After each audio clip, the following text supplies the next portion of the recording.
Evelyn Carter did not cry when her father sold her. She stood straight, hands folded, jaw locked, the way her mother had taught her before she died, and she listened to the scratch of his pen against the contract, like it was the sound of a door being nailed shut from the outside. $3,000. That was the price of her life. That was the price of 19 years. If this story moved you, subscribe to this channel and follow Evelyn's journey all the way to the end. And drop a comment. Tell me what city you're watching from. I want to see how far this story travels. The morning they sold Evelyn Carter the summer heat in Virginia was already unbearable before 9 o'clock. She had woken before dawn with the particular dread of someone who already knew what the day held, but could not stop it from arriving. She had washed her face, braided her hair, put on the blue dress her mother had sewn 3 summers ago, the one with the small pearl buttons down the front, because if she was going to be handed over like livestock at a county fair, she was going to do it looking like a person who mattered. She stood outside her father's study with her hands clasped in front of her, and her back straight and her breathing controlled, and she listened to the voices inside. 2 men. Her father's and another she didn't recognize. Low and deliberate, like men who were accustomed to deciding things. Then her father's voice, too smooth, too easy. "She's a fine girl, sensible, quiet. She won't give you trouble." Evelyn closed her eyes for exactly 3 seconds. Then she pushed the door open. Thomas Carter was sitting behind his mahogany desk in his best coat, the dark green one he wore to church and to creditor meetings, which in recent years had become nearly the same occasion. He was a tall man, broad through the shoulders, with the kind of face that had once been handsome and was now simply heavy. He looked up when she entered, and something moved behind his eyes. Not guilt, not quite. Something closer to relief. The man across from him was a stranger. Mid-40s, well-dressed, with the quiet authority of someone who worked on behalf of someone more powerful than himself. A lawyer, she guessed. Or a land agent. He had a leather satchel on his knee, and a contract already open on the desk between them. The ink was still wet. "Evelyn," her father said. "Come in. Close the door." She closed the door. She did not sit. She looked at the paper on the desk, the long column of careful legal language, the figure at the bottom, the signature line, and then she looked at her father. "How much?" she said. Thomas Carter's jaw tightened. "That isn't... How much, Papa?" The stranger answered before her father could redirect the conversation. $3,000, Miss Carter. Payable in full upon the completion of the marriage. $3,000. She turned the number over in her mind like a stone. She thought about what $3,000 meant in 1815 Virginia. How many acres of land, how many years of labor, how many debts it would clear. She thought about the stack of notices she had found in her father's coat pocket last winter, the ones she had quietly replaced without saying anything, because she had understood even then that there were some truths in the Carter household that survived only by not being spoken aloud. And who, she said, is the man paying it? "His name is Nathaniel Cole," the stranger said. "Of Ravenfield. I act as his representative in legal matters." She knew the name. Everyone in the county knew the name. The Coles were one of the oldest families in Virginia, landowners going back to before the Revolution, with an estate so large it had its own mill, its own church, its own post. Nathaniel Cole had inherited the whole of it 2 years ago when his brother Jonathan died, and according to everything she had ever heard, he had not left Ravenfield since. The stories that circulated about him were the kind that gathered weight the further they traveled from their source. That he had been injured in the same incident that killed his brother. That the injury had taken his sight. That he was bitter, volatile, a man who had sealed himself inside his estate and dismissed every servant who spoke too loudly or moved too fast. "He is blind," she said flatly. "He has a condition affecting his vision," the stranger said with the careful neutrality of a man who had been instructed on the precise words to use. "He is blind," she repeated, "and a recluse, and he is paying my father $3,000 for a wife he has never met." "Evelyn." Her father's voice carried a warning. "I want to understand what I'm agreeing to," she said. She did not look at him. She kept her eyes on the stranger. "Why me? There are daughters of better families, wealthier families. Why the Carter girl? The stranger shifted. A small movement barely perceptible, but she caught it. Mr. Cole has specific requirements in a wife. Practical, capable, not prone to... He paused. Sentiment.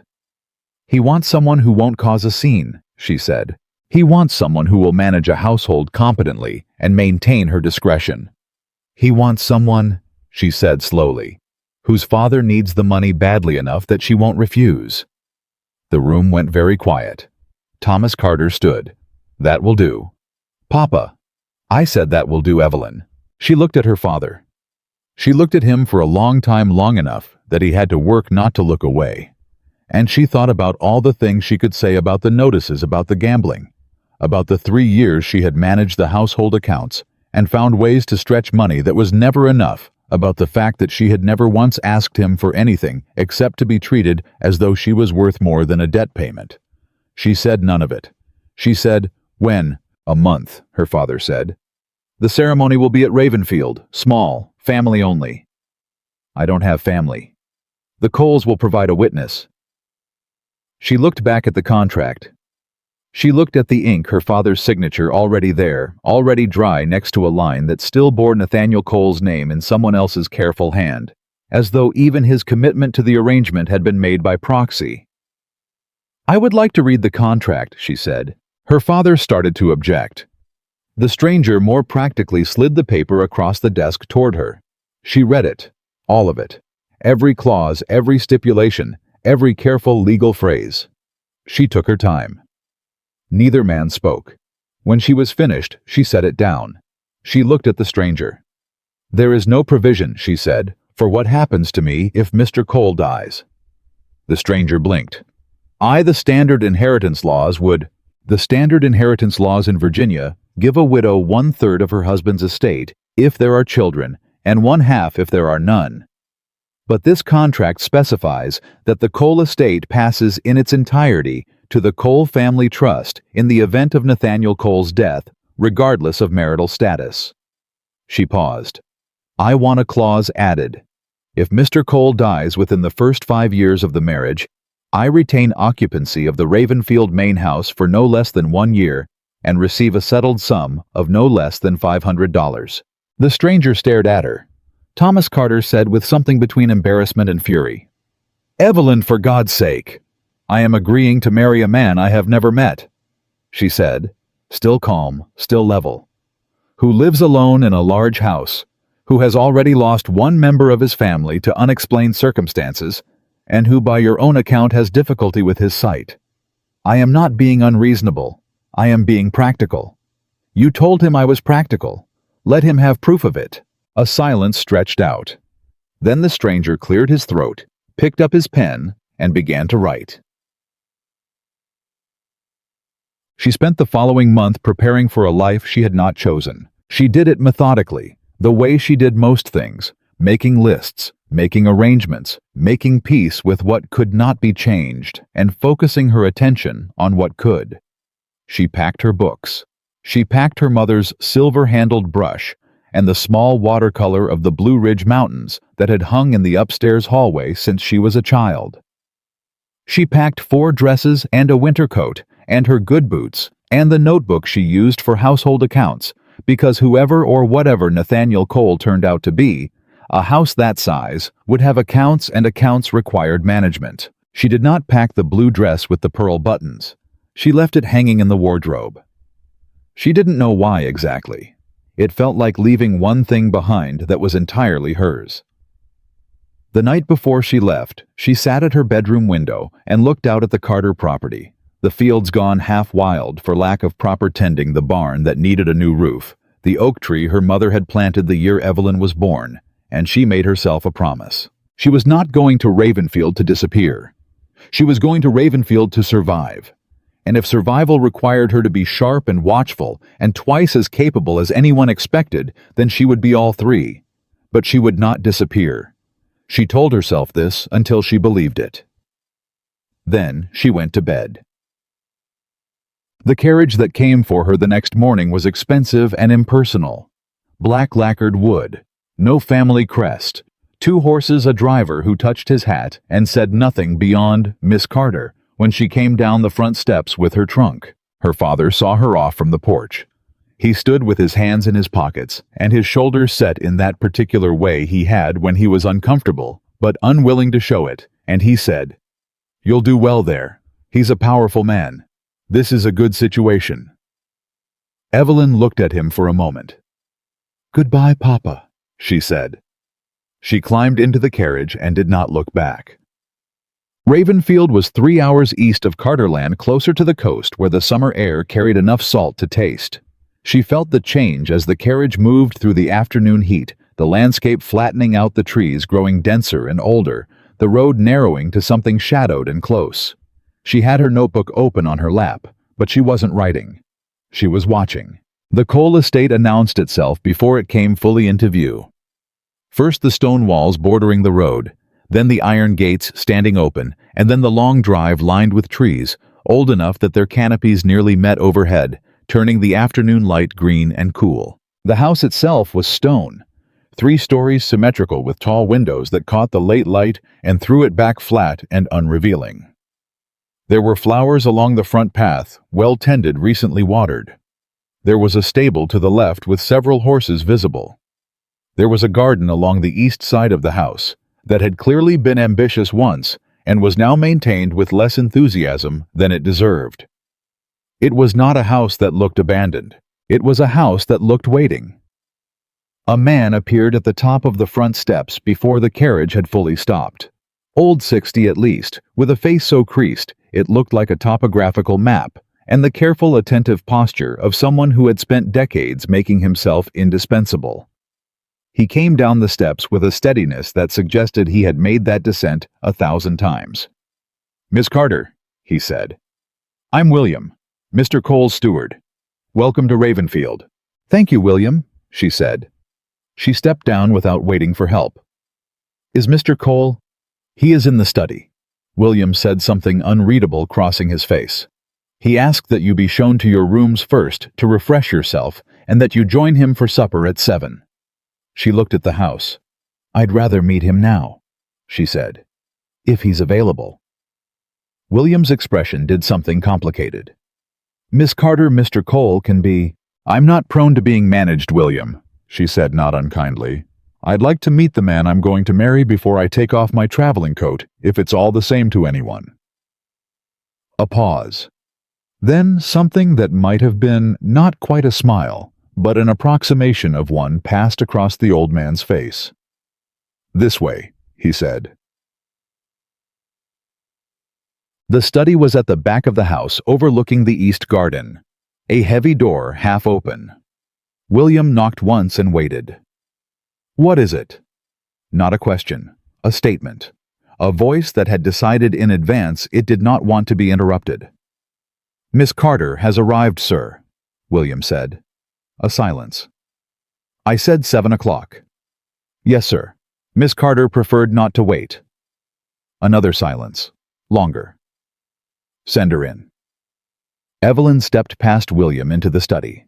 It was a large room, books along 2 full walls, a desk to one side with papers arranged in precise stacks. A window directly across from the door, open to the summer afternoon, and in front of it, a chair. And in the chair, a man. Nathaniel Cole was younger than she had expected. 30, perhaps 32.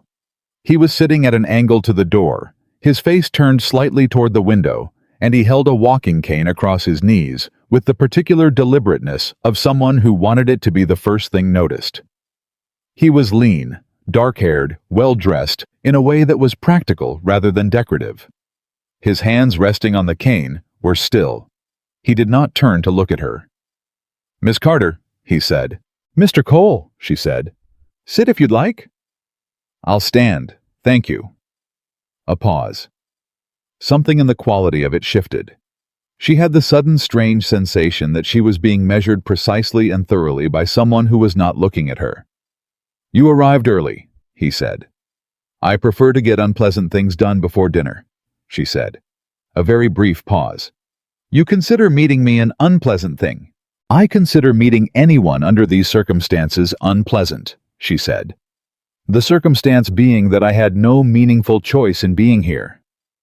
You signed the contract, he said. My father signed the contract, she said. I amended it. This time the pause was different. His head moved not much, just a fraction, a small adjustment toward her like a man listening for something he hadn't expected to hear. What did you amend? He said. The inheritance clause, she said. I have a copy if you'd like to review it. I've already reviewed it, he said. My lawyer sent me the revised version. He paused. The $500 provision was reasonable, she said. I was going to say unexpected. I had no guarantee I wasn't walking into a situation specifically designed to be disadvantageous to me, she said. I still don't. But at least now it is less so. He was quiet for a moment. The afternoon light came through the window and lay across the floor between them. My lawyer tells me, Nathaniel Cole said, that you read the original contract for 12 minutes before requesting the amendment. 14, she said. There were several clauses worth reviewing twice. Silence again. He turned his face back toward the window. She watched him, the stillness of him, the controlled precision of how he held himself, the way his hands rested on the cane with a steadiness that struck her as deliberate. She thought of something. Mr. Cole, she said. Yes? When I came in, you were facing the window. The door is behind you and to the left. You heard me come in, which is understandable. But when you told me to sit, she stopped. Yes, he said. You gestured, she said carefully, toward the chair that is directly to your right, which you cannot see from where you are facing. The room went very still. Nathaniel Cole said nothing. A blind man, Evelyn said, her voice even, would not gesture toward a specific chair in a direction he could not see. Another silence, longer than any of the ones before it. Then slowly Nathaniel Cole turned his head. He looked at her, not with the vague, unfocused gaze of a man who could not see, with the precise, sharp, fully present attention of a man who had been looking at her in one way or another since the moment she walked through the door. His eyes were gray, clear, not fogged, not absent. You notice things, he said. You're not blind, she said. He held her gaze for a long moment. No, he said quietly. I'm not. The summer air moved through the window. Somewhere in the garden outside, something stirred. Evelyn stood in the center of the study of a man who had just dismantled the first and most fundamental thing she had been told about him, and she kept her breathing steady, and she looked back at him, and she thought there is something much larger going on in this house than a rich man wanting a practical wife. Why, she said. That, Nathaniel Cole said, is a long answer. I have time, she said. I live here now. He looked at her for another moment, something moving in his expression that was neither apology nor calculation, but something more complicated than either. Sit down, Miss Carter, he said. And this time, he didn't gesture toward the chair. He looked directly at it. Nathaniel Cole did not offer her an explanation that evening. He offered her a chair, a glass of water, and exactly 47 words before he stood, picked up his cane still carrying it. She noticed, still performing, and told her that supper would be at 7, and that William would show her to her rooms. She let him go, not because she had nothing to say. She had a great deal to say. But she had learned early and thoroughly that the most useful thing a person could do in an unfamiliar situation was to stop talking and start paying attention. There would be time for questions. First, she needed to understand what she was asking questions about. William showed her upstairs without volunteering anything. He was polite, precise, and entirely closed, the kind of man who had served one household long enough that his loyalty had become structural, as fundamental to him as bone. She did not press him. She thanked him. She unpacked her trunk herself when he offered to send a maid, and she spent the remaining hour before supper walking the length of her rooms, a bedroom, a small sitting area, a window facing the garden, and thinking. Nathaniel Cole was not blind. That was the first fact. She set it at the center of everything else and worked outward from it. He had been performing blindness for at least 2 years, according to everything she had ever heard about him. Long enough that it had become the defining fact of his reputation. Long enough that his lawyer referred to it in careful, managed language. Long enough that the servants moved around him with the particular deference of people who had been trained not to challenge the story they were living inside. He had chosen her, knowing she was the daughter of Thomas Carter, the county magistrate. He had amended the contract without objection when she pushed back, which meant he either had not expected resistance or had expected it and was unconcerned by it. He had said when she caught him, "You notice things." Not an accusation. Not alarm. Almost something that sounded like relief. She sat with that word for a long time. Relief. Supper was the two of them, at opposite ends of a table built for 12, with William overseeing, and two young servants moving quietly in and out.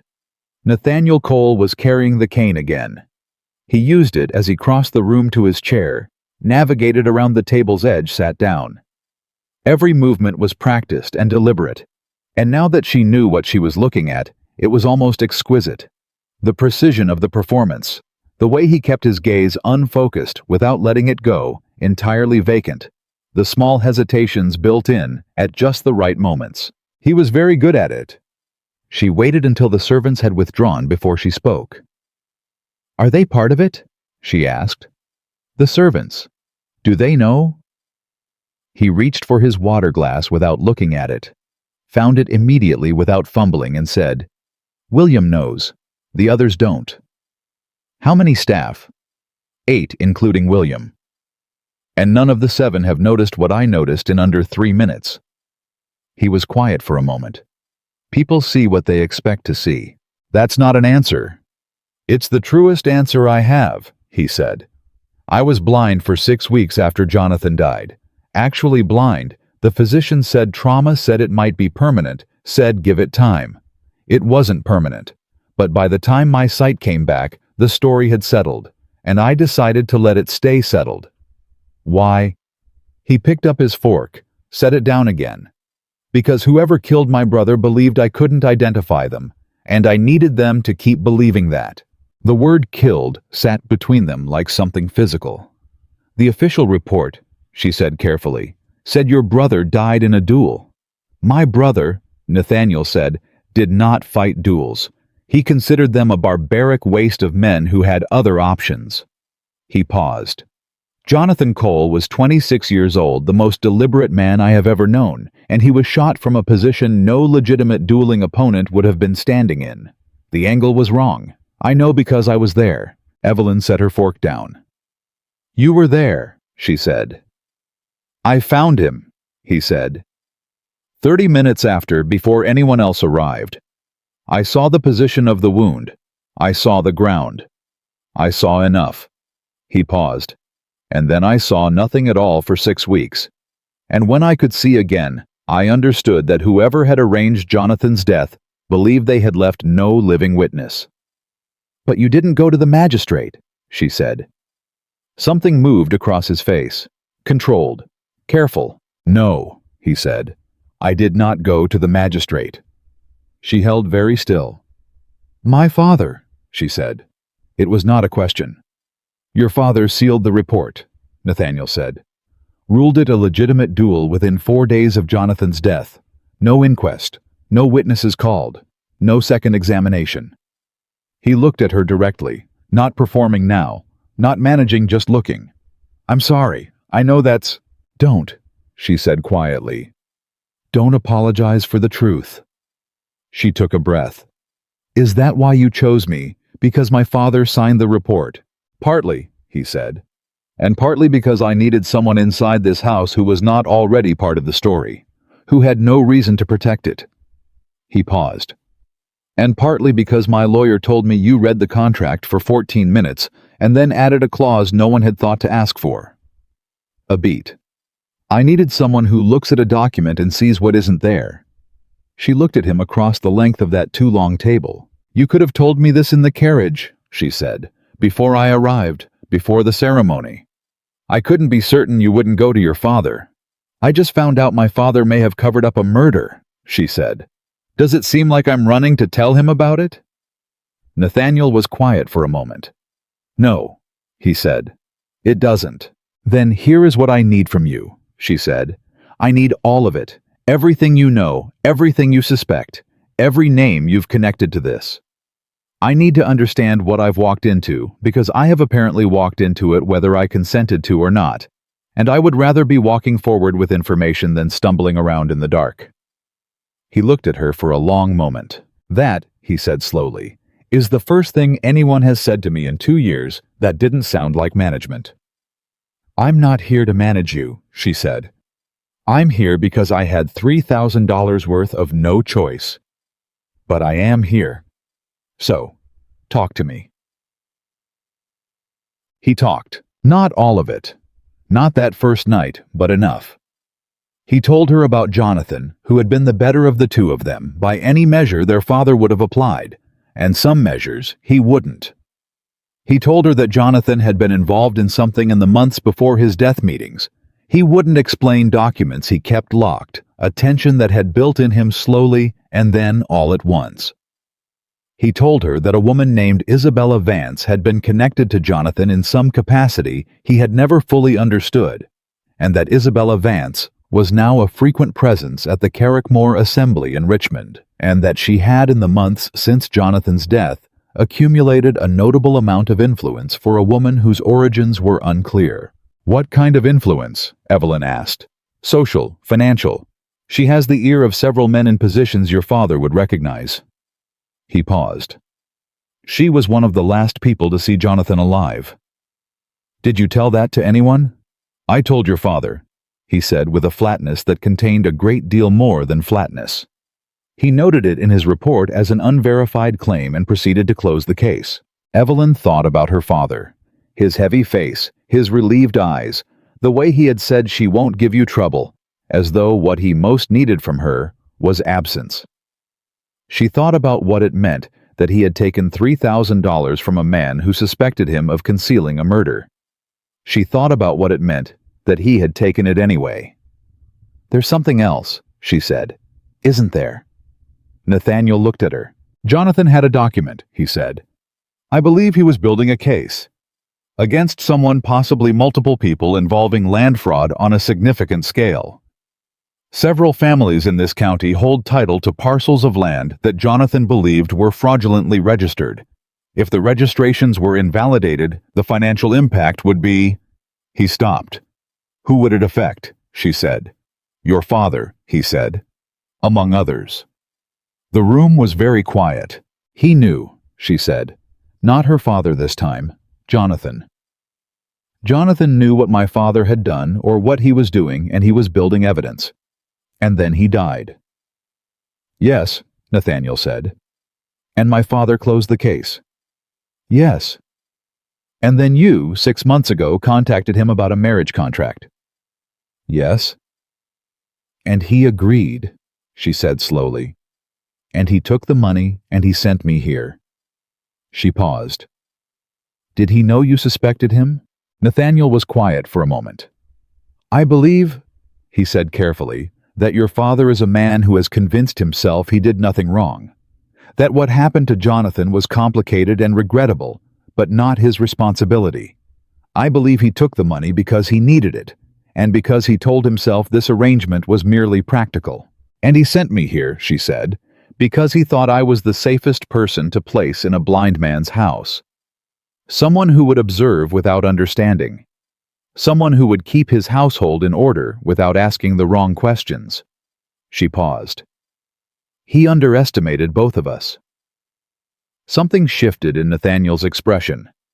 Not quite a smile. Something older than a smile. Yes, he said. He did.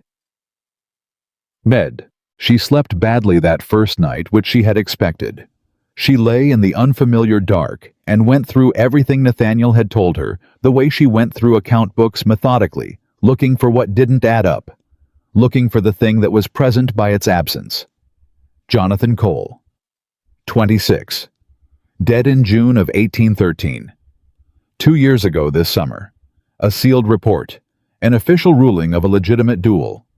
Her father's signature at the bottom. A woman named Isabella Vance, who had been one of the last people to see Jonathan alive, and who now moved through Richmond society with a confidence that seemed to have origins in something other than birth or breeding.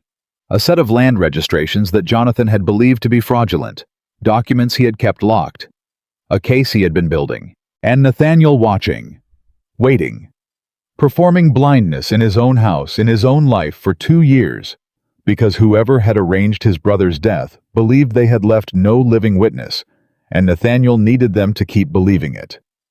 She thought about that kind of patience, the weight of it, the cost. She thought about what it took to wake up every morning and choose the same performance day after day without slipping, without breaking, without letting the grief or the fury out in any way that could be seen.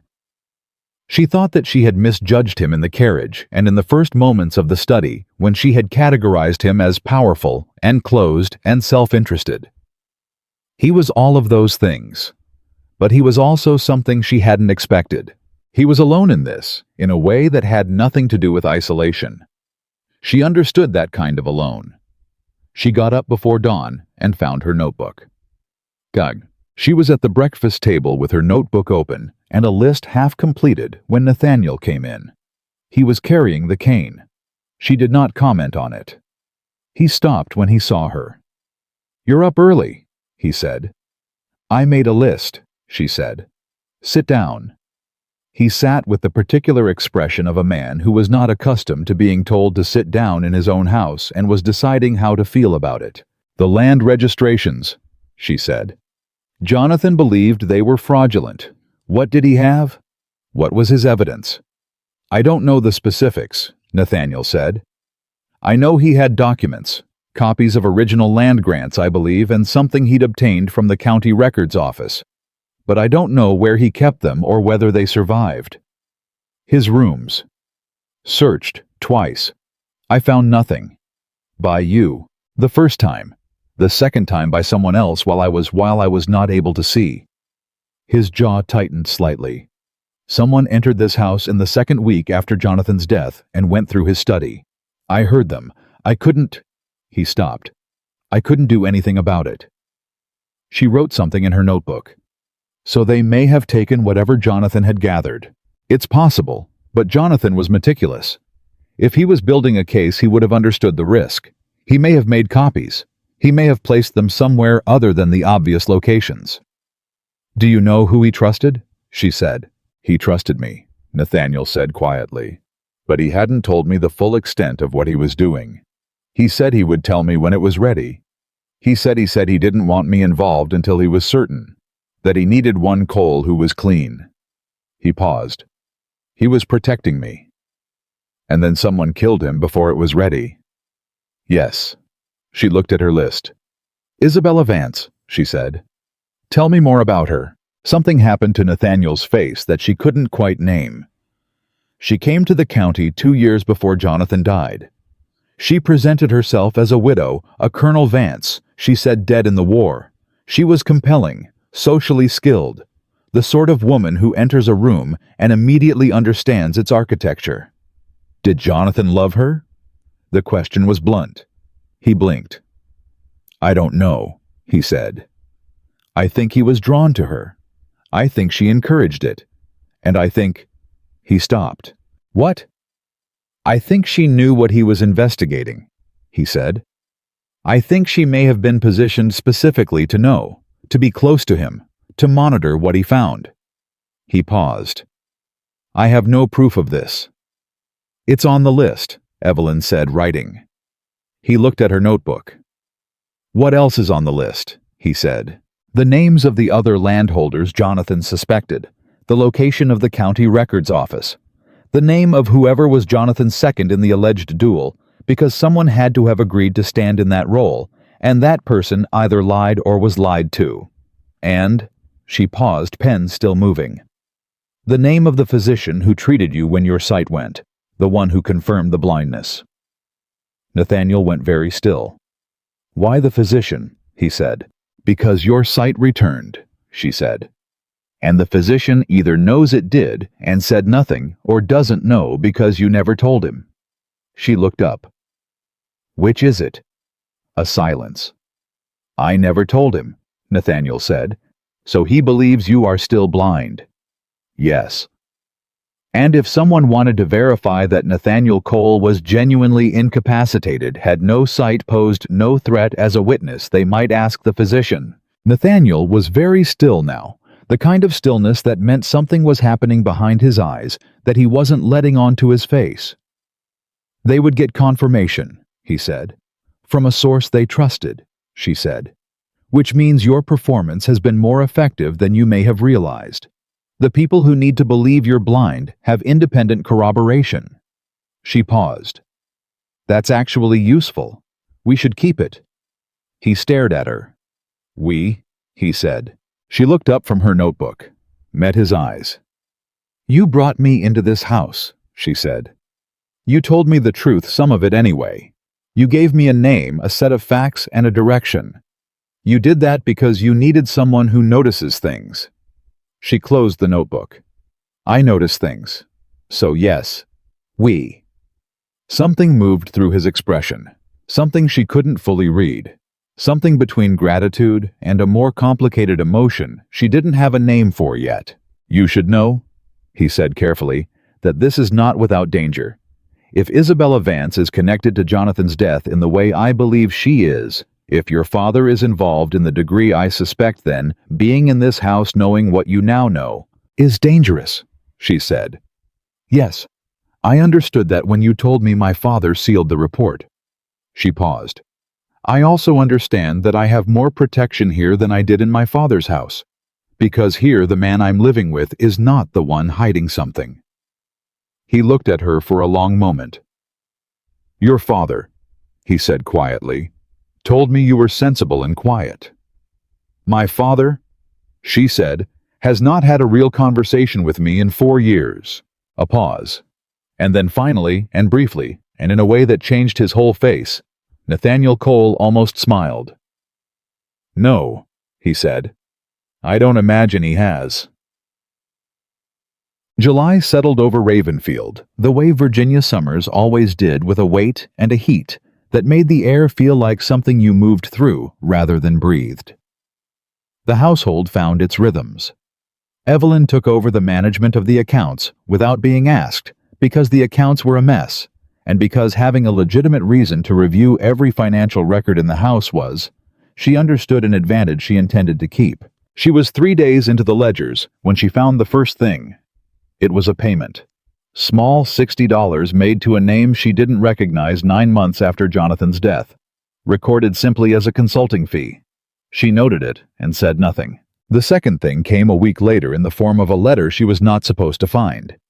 She found it because she was thorough and because the desk in the downstairs sitting room had a false bottom that was not upon patient examination as false as it appeared. The letter was short. It was addressed to Nathaniel and had never been opened. The seal, she turned it over, bore an impression she didn't recognize immediately, but she had seen it somewhere. It took her a full day to remember where. It was the same seal on one of the documents in her father's study, a document she had seen once briefly as a child and had forgotten until this moment. She brought both the letter and the ledger entry to Nathaniel that evening. He looked at the letter's seal for a long time. "Where did you find this?" he said. "Desk in the sitting room," she said.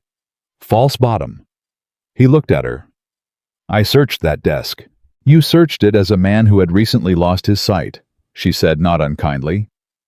"I searched it as a woman who learned at 14 that the most important things in a household are never where they're supposed to be." He held the letter, did not open it. "Do you know whose seal that is?" she asked. "Yes," he said. "Whose?" He set the letter down on the desk between them. "It belongs to a man named Gerald Fitch," he said. "He is one of the largest landowners in this county. He is also," he paused, "one of the men whose land title Jonathan believed was fraudulent." He looked at her. "And he is your father's oldest friend." The summer heat pressed through the window. Evelyn looked at the unopened letter. She thought about the sealed report. She thought about $60 paid to an unnamed consultant 9 months after a man died. She thought about her father's face on the morning she left that particular relief she had read as discomfort, but now understood was something else entirely. "Open it," she said. Nathaniel broke the seal. He read the letter twice. Then he set it down and looked at her with the kind of expression that comes after something you have suspected for a long time is finally irreversibly confirmed. "What does it say?" she asked. "It says," he said slowly, "the woman is in place. The records have been moved. If the blind man stays blind, there is nothing to find." The sitting room was very quiet. Evelyn said, "The woman." "Yes. Isabella Vance." "I believe so. She was placed," Evelyn said, "not just nearby Jonathan, at Ravenfield, or positioned to be." She paused. "She's not finished, is she? Whatever she came here to do, it isn't finished." Nathaniel looked at her. "No," he said. "It isn't. She's been quiet since Jonathan's death, consolidating, I think, waiting to see if anything came loose." He paused. "A new person entering this house would be noticed, evaluated. She will want to know who you are and what you know. Then she'll come to me," Evelyn said. "Yes, she'll be charming, welcoming. She'll want to be your friend." Evelyn picked up her notebook. "Good," she said. "I have a great deal of questions she can help me answer."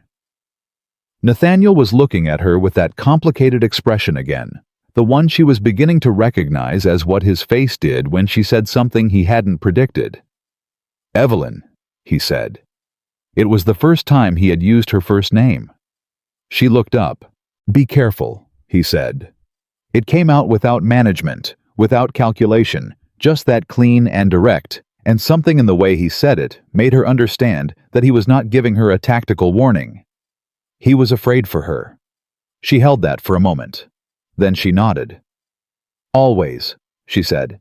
She left the letter on the desk between them, the broken seal, the few devastating lines, the handwriting that connected her father and a dead man and a woman who was not finished, and she went upstairs and sat at her window in the dark and breathed and told herself as she had on the last night in her father's house that she was not going to disappear. The difference now was that she believed it. Isabella Vance arrived at Ravenfield on a Tuesday morning, 11 days after Evelyn had found the letter with the broken seal. She came without invitation, which was, Evelyn had already learned entirely, characteristic of a woman who understood that the surest way to make an entrance was to make it before anyone had time to prepare for it. William announced her at the front door with the particular flatness of a man who had been expecting this, and was not pleased about it.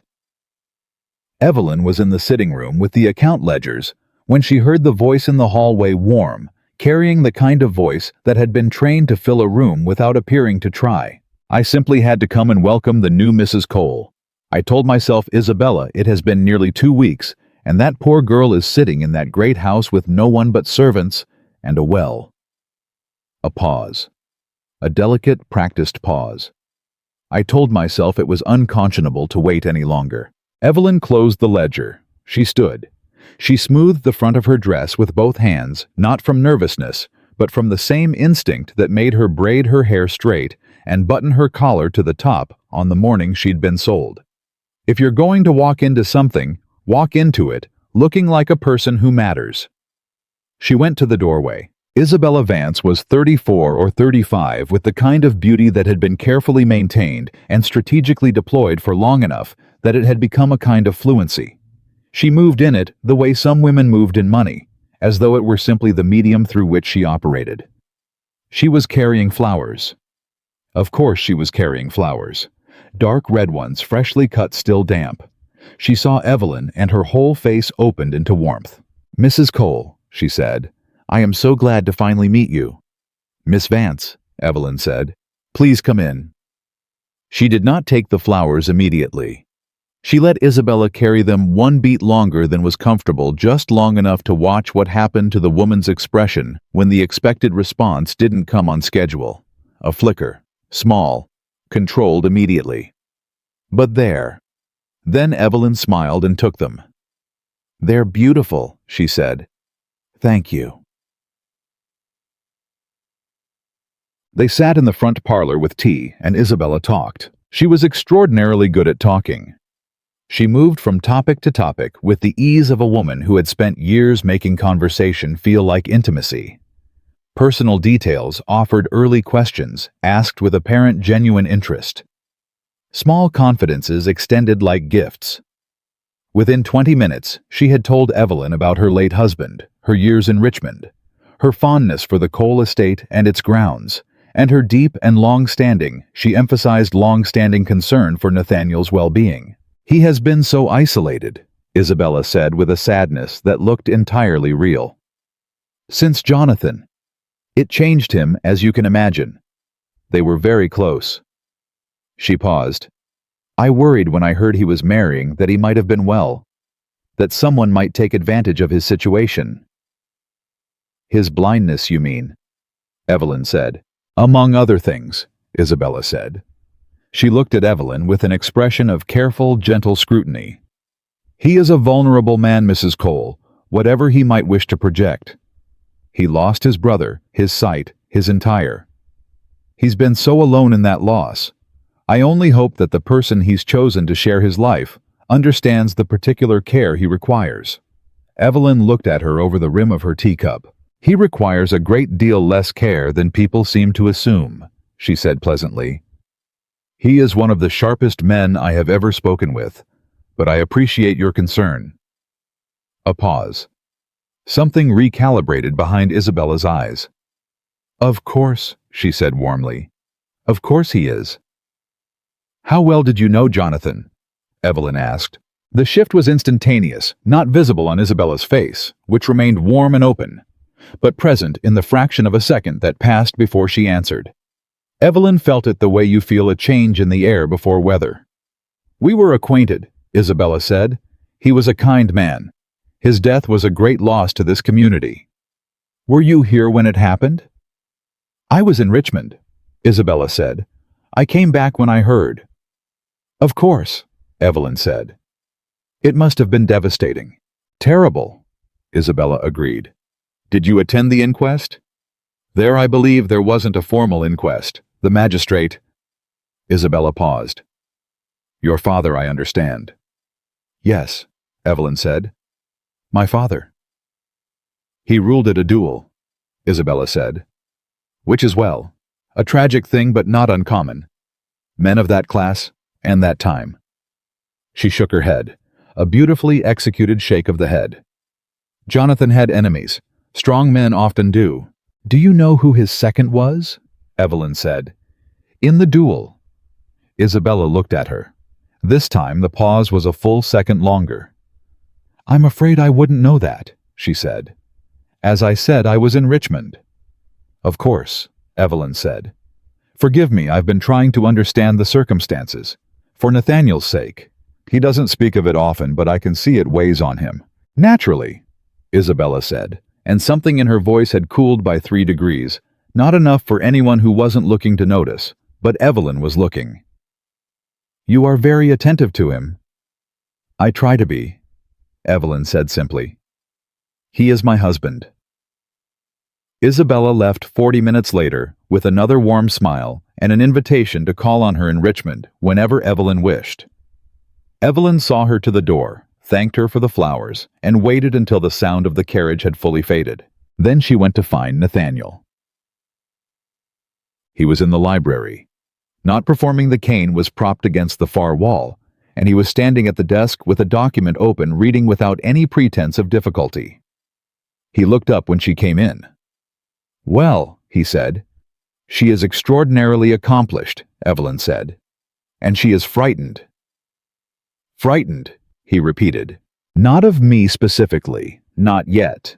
But she came here to evaluate the situation to determine what I know what you've told me whether I'm a complication." She sat down. "She asked me within the first 20 minutes whether Nathaniel had been well, whether he had her word was episodes. She wanted to know if he had been stable." Nathaniel's jaw tightened.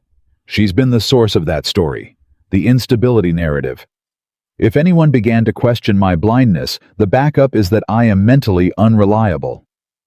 Which makes anything you claim about Jonathan's death the word of a broken, unstable man," Evelyn said. Very efficient. She paused. She also told me Jonathan had enemies. Strong men often do. She said it without being asked. She's been managing that story for 2 years, Nathaniel said. Enemies plural. Dispersed. No one specific. Just the vague implication that Jonathan's death was the consequence of a complicated life. And my father gave it official weight, Evelyn said. Which means even if someone questioned it, they'd be questioning a magistrate's ruling on a closed case. She paused. Nathaniel, the $60, the consulting fee in the ledger. What about it? I've been checking the dates. It was paid 8 months after Jonathan died, and 3 months after you would have recovered your sight. She looked at him. Someone paid someone to check on you, to confirm you were still blind. He was very still. You think it was Isabella? He said. I think she needed to know if her insurance policy was still intact, Evelyn said. You can't see the physician confirms it. The magistrate signed the ruling she's safe. But if you could see... She paused. She'd have a problem. Then she still doesn't know, he said. No, but she suspects something has changed. Your marriage is the change. A man who has been entirely reclusive for 2 years does not suddenly acquire a wife without a reason, and Isabella Vance did not get where she is by ignoring reasons. Evelyn folded her hands in her lap.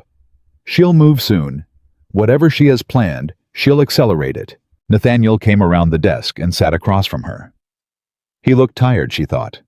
Not weak, but carrying weight that had no good place to be set down. There's something I haven't told you, he said. I know, she said. There are several things. He looked at her.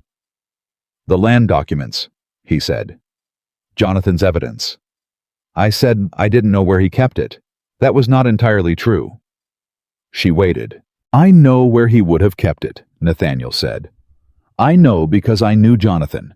He had a habit, everything important he kept close to something he loved. When he was a boy, it was the stables. When he was older, it was there's a place on the south edge of the property, a creek. He used to go there when he needed to think. He built a shelter there years ago more for the principle of the thing than practical use. You haven't looked, Evelyn said. I couldn't go there without being seen, he said. A blind man walking to the South Creek alone is not a blind man. And I couldn't send William if anyone was watching the property. William going there specifically would signal something. He paused. I've been waiting. For what? For someone who could go without raising questions, he said. A new wife curious about the property, walking the grounds. Evelyn looked at him for a moment. You have been planning this for longer than 11 days, she said. Yes, he said. The marriage, she said slowly. The specific choice of me.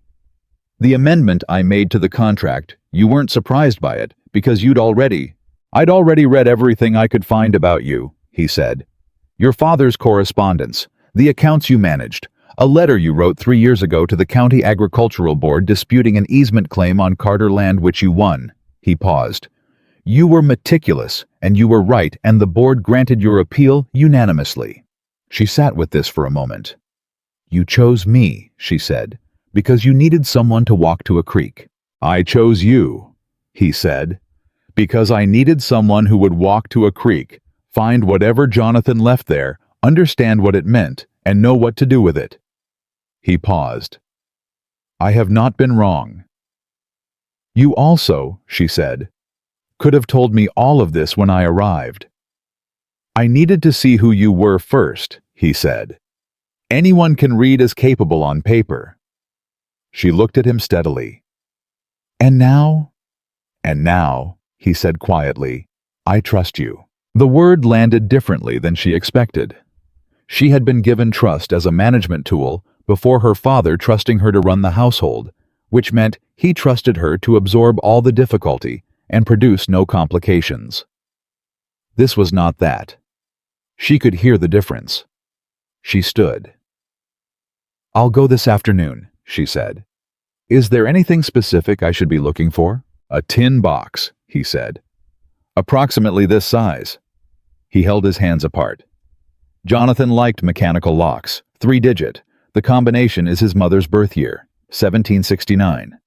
All right, she said. And then, because it seemed like the kind of thing that should be said, Nathaniel, the things you haven't told me, I understand why you held them.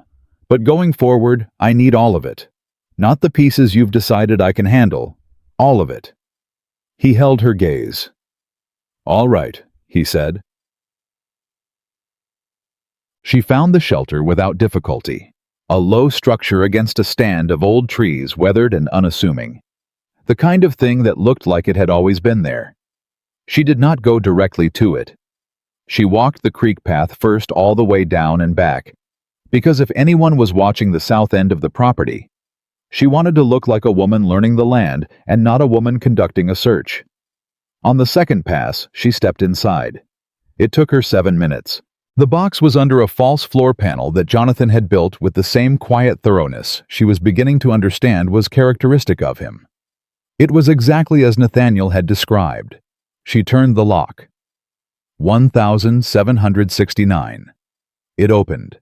Inside, 17 pages of documents close written in a careful hand and a folded letter sealed with no crest. She did not read them there.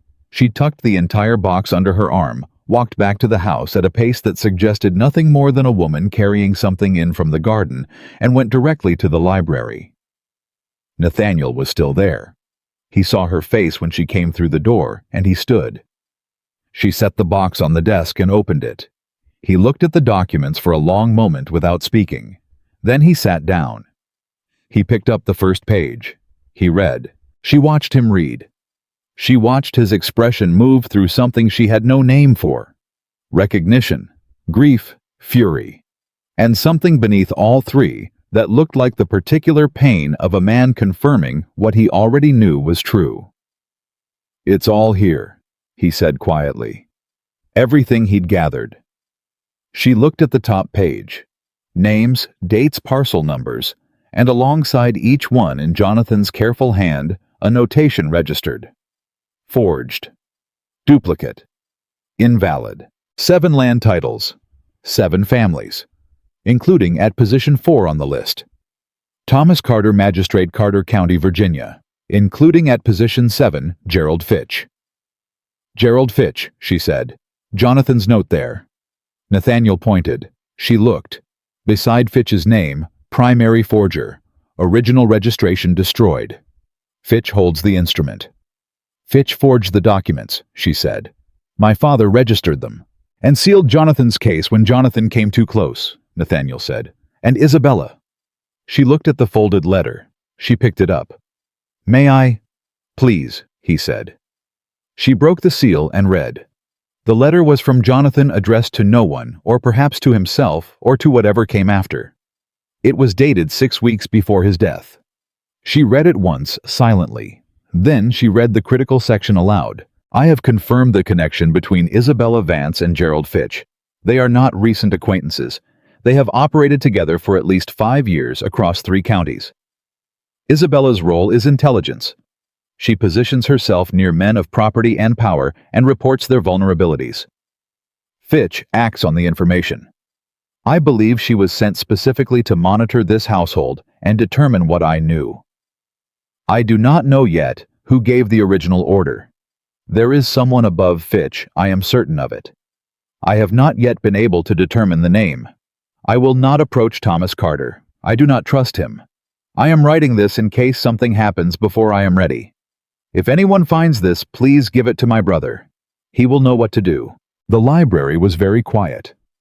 Nathaniel had turned his face away from her. She could see the line of his jaw. She gave him a moment. Someone above Fitch, she said, after the moment had passed. Yes, he said. His voice was controlled. Just. Jonathan didn't find the name. No. He paused. But he got close enough that someone decided he couldn't be allowed to get closer. The letter from Fitch, she said. The one I found in the desk. The woman is in place. He was referring to Isabella. She was already in position before Jonathan died, which means the order to watch Jonathan came from somewhere above Fitch. She paused. That's who we're missing. That's the name we need. Yes, Nathaniel said. And whoever it is, she said slowly, has enough power to position Isabella to instruct Fitch to ensure my father signed a false ruling and stayed signed. That's not a small man. She paused. Nathaniel. The Carrickmore Assembly. Isabella attends regularly, he said. And the men whose names are on this list? Several of them. And my father? A pause. He attended last spring. Then that is where this comes to a head, she said. Whatever happens, it happens in a public space with enough witnesses that it cannot be managed afterward. With the documents. She looked at the box. With Jonathan's letter. Nathaniel looked at her. You're talking about a public accusation, he said. In front of half the county. I'm talking about the only circumstance under which a sealed magistrate's ruling can be overturned without years of private legal maneuvering, she said. Public record, public witnesses. If the evidence is presented openly, if enough people hear it, see it can verify it, there is no one person who can make it disappear afterward. He was silent for a moment. Isabella will be there, he said. Good, Evelyn said. Your father may be there. Better. He looked at her for a long time. There's one more thing, he said. She waited. The night Jonathan died, he said, there was a witness, someone who was at the edge of the property, a tenant from the south farmland. He saw something. He came to me afterward privately. He was afraid. Nathaniel paused. He told me the shot came from behind a stand of trees 30 feet from the dueling position. No legitimate second, no legitimate opponent would have been there. He said there was a figure. He could not identify them. But he said... He stopped. What? She said. He said the figure was wearing a gray riding coat, Nathaniel said. And that before they left, they spoke to someone, a woman. Evelyn was very still. A woman in a gray coat, she said. He wasn't certain it was a woman. He said the figure was slight. The voice was low. He couldn't be certain. Where is this witness now? She said. Still on the south farmland, Nathaniel said. He came to me once right after. He has not come forward publicly because he is afraid. He has a family. He doesn't trust that the ruling will be overturned. He doesn't trust that he'll be protected. If he testifies at the assembly, Evelyn said. It corroborates the angle of the wound, Nathaniel said. It places a second person at the scene. It breaks the official narrative apart. Can he be persuaded? Nathaniel looked at her. I believe he can be told that the evidence is solid enough now that his testimony is the last piece rather than the only piece, that he would not be standing alone. He paused. That someone was standing there with something worth standing for. She looked at him. Who is he? His name is Samuel Briggs, Nathaniel said. He's been on this property for 12 years. He trusted Jonathan, and he came to me when he had every reason not to. He paused. He deserves better than what he's gotten. We'll go to him tomorrow, she said. Together. A blind man and his wife visiting a tenant farmer is unremarkable, Nathaniel said. Then we are a blind man, and his wife visiting a tenant farmer, she said. She picked up Jonathan's letter and folded it carefully back along its original creases. She laid it on top of the documents in the tin box and closed the lid. Nathaniel. Jonathan said he didn't know who was above Fitch, but he was close. Close enough to be killed for it. Whatever he found in those last weeks, whatever he was building toward, it's somewhere. In a name. In a connection we haven't seen yet. I know, he said. We'll find it, she said. He looked at her, then really looked the way he had in the study on the first day, when she had caught him. The way that had no performance in it and no management. Just the direct and unguarded attention of a man who had been alone in something terrible for 2 years, and had finally, in whatever incomplete and complicated way, found someone standing on the same ground. Evelyn, he said. Yes, she said. I'm glad you read the contract for 14 minutes, he said. She looked at him. And for the first time since she had climbed into that impersonal black carriage and told herself she would not disappear, she felt something in her chest that was not bracing or resolution or controlled practicality. It was something much quieter than any of those things. "So am I," she said. She picked up the box. She walked to the door. She stopped with her hand on the frame and turned back. "One more question," she said. "Yes." "The assembly," she said. "When is the next one?" Nathaniel looked at her. 3 weeks, he said. "Then we have 3 weeks," she said. She walked out of the library with Jonathan Cole's evidence under her arm and the name they were still missing, turning over and over in her mind, like a combination she hadn't quite unlocked yet, and she thought about the gray riding coat and the slight figure and the low voice and the woman who had walked into Ravenfield with dark red flowers and a smile like a door opening, and she thought, "I know you. I don't have your name yet, but I know you, and I am going to find it." Samuel Briggs was a man who had spent 12 years learning how to make himself small. He was not a small man, physically broad through the chest, weathered with the particular solidity of someone who had worked land long enough that the land had worked back. But he had the posture of someone who had decided at some point that visibility was dangerous and had been practicing invisibility ever since. When Evelyn and Nathaniel came to his door the morning after she had found Jonathan's box, he opened it, looked at them both and said nothing for a full 5 seconds. Then he stepped back and let them in. His wife was at the back of the house. He sent her to the garden with a quietness that told Evelyn this was a man who protected people by keeping them outside the radius of dangerous things. He sat. They sat. Nathaniel had the cane across his knees. Evelyn had her notebook closed on her lap. "You know why we're here," Nathaniel said. It wasn't a question. Samuel Briggs looked at his hands. "I wondered when you'd come. It's been 2 years," Nathaniel said. "I know how long it's been," Samuel said. There was no accusation in it, just the flat weight of a man who had been counting. "We have the documents," Evelyn said. "Jonathan's evidence, 17 pages. Land titles, names, dates, the forgery chain. We have a letter in Jonathan's own hand naming Isabella Vance and Gerald Fitch, and stating explicitly that the angle of the wound was wrong." She paused. "We have enough to take to the assembly in 3 weeks. What we don't have is a living witness who was at the scene." Samuel looked at her. It was the look of a man evaluating whether a person was telling the truth or telling him what he needed to hear in order to do something that would get him killed. "You're Thomas Carter's daughter," he said. "Yes," she said. "And Thomas Carter's name is on Jonathan's list. 4th position. Fraudulent land registration, knowing receipt." She held Samuel's gaze. "I am not here to protect my father. I am here because a man was murdered and the people responsible are still free, and I have a box full of evidence and 3 weeks and 1 missing piece." Samuel looked at Nathaniel. "You trust her?" "Completely," Nathaniel said. No hesitation.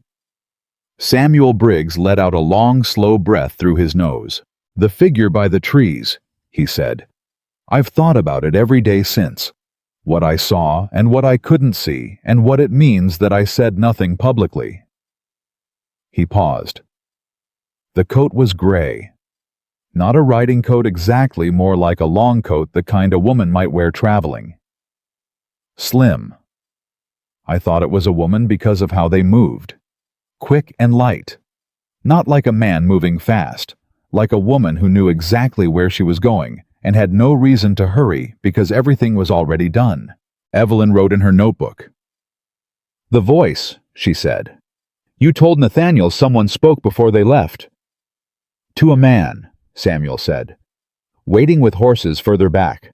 I couldn't hear the words, just the tone, low and calm, like giving instructions to someone who already knew what to do." He paused. "And then they were gone." "Would you testify to this?" Evelyn said. "At the assembly, with Nathaniel present, with the documents present." Samuel looked at the table. "My wife," he said. "Would remain on Cole property," Nathaniel said immediately. "Under William's watch, for as long as needed. You have my word." Another silence. Samuel's hands pressed flat against the table. The decision moved across his face the way weather moves slowly, then all at once. "All right," he said. 12 days before the assembly, Evelyn found the name. She found it the way she found most things, by being thorough in a place no one expected her to be thorough. She had been working through the remaining household documents, the ones that predated her arrival, and she had developed the habit of reading everything twice, once for what it said and once for what it was trying not to say. The document that broke it open was a property transfer from 1809, 4 years before Jonathan's death, 6 years before any of it had come to a head. A parcel of land in the northern part of the county transferred from one holding company to another. Standard language. Unremarkable. She would have passed it entirely, except for the witness signature at the bottom. Not a name she recognized. A notation witnessed in the capacity of county administrator on behalf of the Honorable R. Alderton. She stopped. She went back to Jonathan's list. She read all 17 pages again slowly. The name Alderton did not appear. But in the margin of page 11 in pencil so light she had nearly missed it the first time was a single initial A. She had read it as a label. A for something. The beginning of a notation Jonathan hadn't finished. She looked at it again now. A for Alderton. She took the page to Nathaniel. She showed him the margin notation. She showed him the witness signature. She watched his face. He went very still in a way she had come to understand meant something significant was happening beneath the surface. "Reginald Alderton," he said. "Who is he?" she said. "He is the president of the Carrickmore Assembly," Nathaniel said. "He has been for 11 years. He controls who speaks, who is heard, who is invited, who is quietly not invited back." He paused. "He is also the man who introduced Isabella Vance to Richmond society 4 years ago. He presented her as the widow of an old colleague. He vouched for her personally." The room went very quiet. "He's above Fitch," Evelyn said. "He's above everyone," Nathaniel said. "He has political connections going back to the state legislature. He has land interests across 6 counties. Nathaniel stopped. "He was Jonathan's godfather." She looked at him. "Jonathan trusted him," Nathaniel said. Something in his voice was very careful, the way a man is careful around something that could break him. "When he was building the case, I told you he didn't want me involved until he was certain. I told you he wanted one Cole who was clean." He stopped. "He went to Alderton. I'm certain of it now. He would have gone to the man he trusted most. He would have said, 'I have found something. I need your guidance.' And Alderton told him to gather more evidence," Evelyn said slowly. "To be thorough, to be certain before acting." "And while Jonathan gathered," Nathaniel said, "Alderton positioned Isabella. Alderton warned Fitch. Alderton gave the order." His jaw was tight.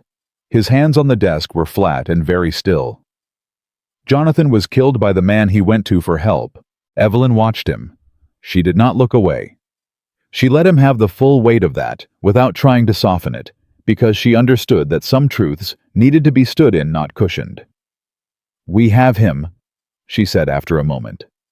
The penciled A, the witness signature, the connection to Isabella, the land interests that match Jonathan's list. It's not everything, but with the other documents with Samuel's testimony. "We need more," Nathaniel said. "His name carries more weight than all of it combined. If we stand up at the Carrickmore Assembly and accuse Reginald Alderton, the president of that assembly, a man with legislature connections, without ironclad evidence, we don't just lose. We get destroyed. Everything we have gets reframed as a vendetta, a grieving, unstable blind man and his opportunistic wife."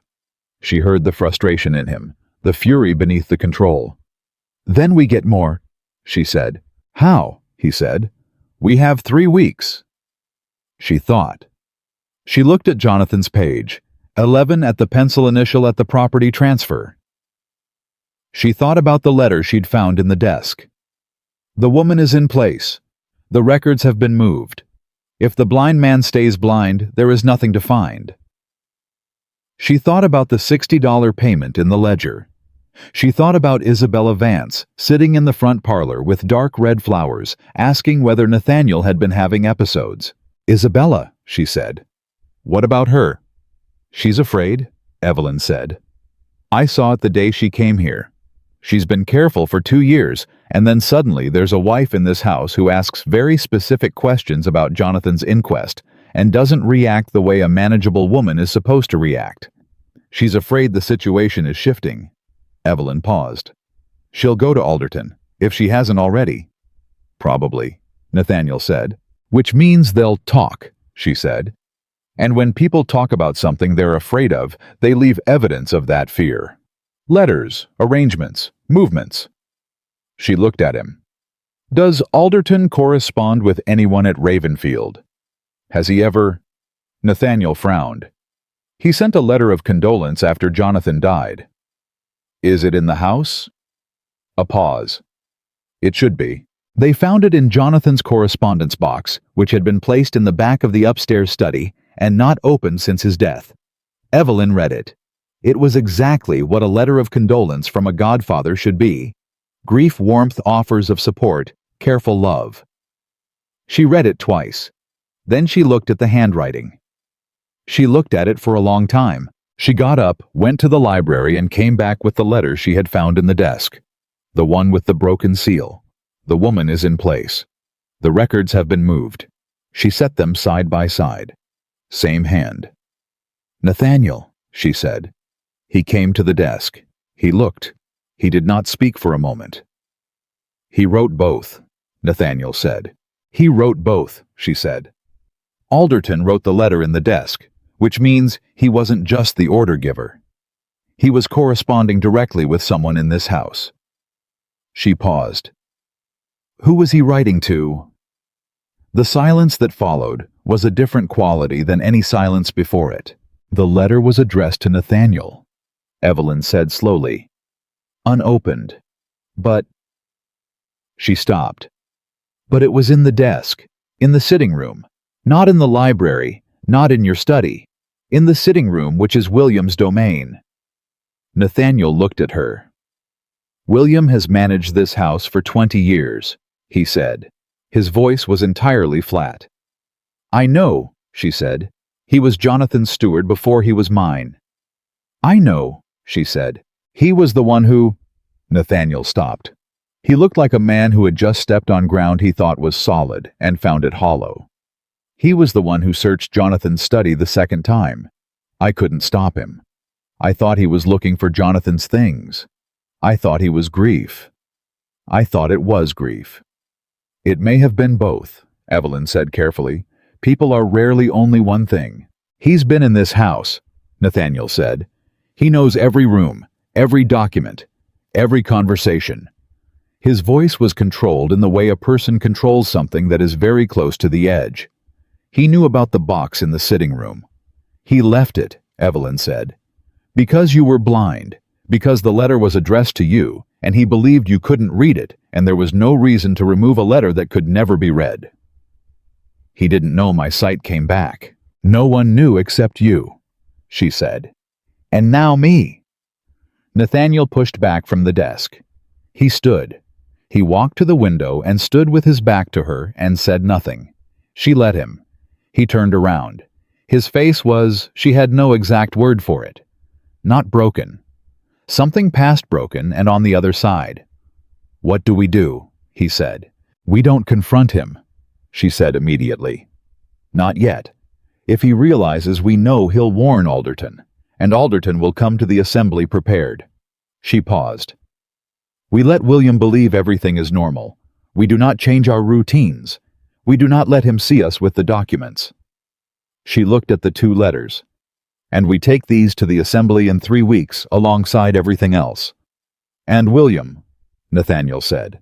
"William answers for what William did," she said, "but not before the assembly, after, when the whole structure has already collapsed." He looked at her. "You are," he said slowly, "the most I don't have a word for what you are." "Practical," she said. "No," he said. "Not that." She picked up the letters before he could continue. She put them with Jonathan's documents in the tin box. She pressed the lid closed. Say, 8 days before the assembly, Isabella came again. She did not come with flowers this time. She came with an invitation, the Carrickmore Assembly's summer reception 2 days before the full session, a social gathering that Nathaniel had not attended in 2 years. She presented it with warmth and casualness, as though it had simply occurred to her that Evelyn might enjoy it. "Nathaniel, of course, may find it difficult," she said with the careful, sympathetic tone she used whenever she referenced his blindness. "But you, Mrs. Cole, it would be such a pleasure to introduce you to the county properly." Evelyn took the invitation. She smiled. "We'll both come," she said. Isabella blinked. "Nathaniel is feeling much better," Evelyn said. "The summer air has been good for him, and he has been wanting to re-enter society for some time. I think he simply needed encouragement." She paused. "You have encouraged us, Miss Vance. We'll see you at the reception." Isabella left with her warmth intact and something moving behind her eyes that was working very hard not to become alarm. Nathaniel appeared in the hallway as soon as the door closed. "You told her we were both coming," he said. "I did," Evelyn said. "She'll tell Alderton." "Yes," she said. "And Alderton will come to the reception to evaluate whether Nathaniel Cole has somehow impossibly recovered his sight and his stability and his intention to pursue the question of his brother's death." She paused. "And he will spend the 2 days between the reception and the assembly deciding whether to act before we do." She looked at Nathaniel. "Which means we'll know how serious he is by the reception, how he responds, what he does." "You're drawing him out," Nathaniel said. "I'm drawing them all out," she said. "Isabella Fitch Alderton. I want to know before we stand up at that assembly exactly what they're capable of when they're afraid." Nathaniel looked at her for a moment. "And if they're capable of more than we expect," he said, "then we need to know that before the assembly," she said, "not during it." The reception was held at the Carrickmore Hall, and it was as Evelyn had anticipated, an exercise in watching people pretend. She watched Nathaniel move through it with the cane and the performance, and she marveled at him, the absolute consistency of it, the way he never slipped, never let his gaze land with the precision she knew it was capable of. He was extraordinary. She had known he was capable of this, but seeing it in a crowded room full of people who might have reason to test it was something different entirely. She stayed close to him without appearing to manage him. She watched Alderton from the moment they entered. Reginald Alderton was 60, silver-haired, built with the solidity of a man who had never doubted his position in any room he had walked into. He greeted them with the warmth of a man who had practiced warmth until it was indistinguishable from the genuine article. He clasped Nathaniel's hand. He told him it was wonderful to see him out. He looked at Evelyn with the pleasant assessment of a man calculating something, and told her she was a welcome addition to the county. She smiled. She thanked him. She watched his eyes. He was afraid. Not visibly nothing an ordinary person would catch. But she had spent the last 3 weeks learning how fear disguised itself in people who were practiced at disguising things, and she could see it in the fraction of a second too long that he held Nathaniel's hand, in the way his gaze moved to the cane, and then away in the particular smile he gave her that was 2 degrees too warm. He was afraid of what they might know. He was afraid of what they might do. And he was going to do something about it before the assembly. She was certain of that by the time they had been in the room 40 minutes. She caught him in conversation twice with Gerald Fitch, a square, florid man who laughed too easily and watched rooms from the side of his eyes. She caught Isabella once looking across the room at Alderton with the focused attention of someone waiting for a signal. The signal came an hour in. Alderton spoke briefly to a man she didn't recognize. Young, forgettable, the kind of person who was designed to be overlooked, and the man left the room. She leaned close to Nathaniel under the guise of adjusting his collar. "The man who just left. Gray jacket. Did you see who he spoke to before he left?" "Alderton," Nathaniel said without moving his head. "We need to know who he is." She found out 40 minutes later through 2 conversations and a careful question to the assembly secretary, a sociable, unguarded man who answered questions readily when they were framed as admiration rather than inquiry. The man in the gray jacket was a clerk, one of 3 who maintained the county records office. She went back to Nathaniel. "He's moving the records," she said. Jonathan's list, the fraudulent registrations. If the original records no longer exist, our documents become harder to verify, Nathaniel said. We need the records office, she said. Tomorrow, before they have time to act. The records office doesn't open until 9, he said. I know, she said. We'll be there at 8. They were there before the clerk arrived. Evelyn had spent the night with Jonathan's list and a county map identifying the specific parcel numbers for each fraudulent registration. She knew exactly what she needed and where it would be filed. When the office opened, she moved with the efficiency of a woman who had spent years managing records that other people didn't want examined. The clerk, not Alderton's man. A different one. An older woman with wire-rimmed spectacles and the resigned precision of someone who had maintained county records through 3 administrations and had no particular loyalty to any of them, watched her work through the filing system and said, "You know what you're looking for." "I do," Evelyn said. "Most people don't," the woman said. "Most people come in here and make me find things for them." "I've managed accounts since I was 15, Evelyn said. "I find things faster myself." The woman made a sound that was not quite approval, but was not dismissal either, and left her to it. She found 6 of the 7 registrations. The 7th Fitch's entry, the primary forger, was missing. The folder was there. The index card was there. The document itself was gone. Her chest tightened. She checked the neighboring files, the adjacent records, the return log. Nothing. She came back out to where Nathaniel was waiting and told him. 6 out of 7, she said. Fitch's is already gone. When? He said. The return log shows it was last accessed 5 days ago, she said. Before the reception. Before they knew we were coming to the assembly.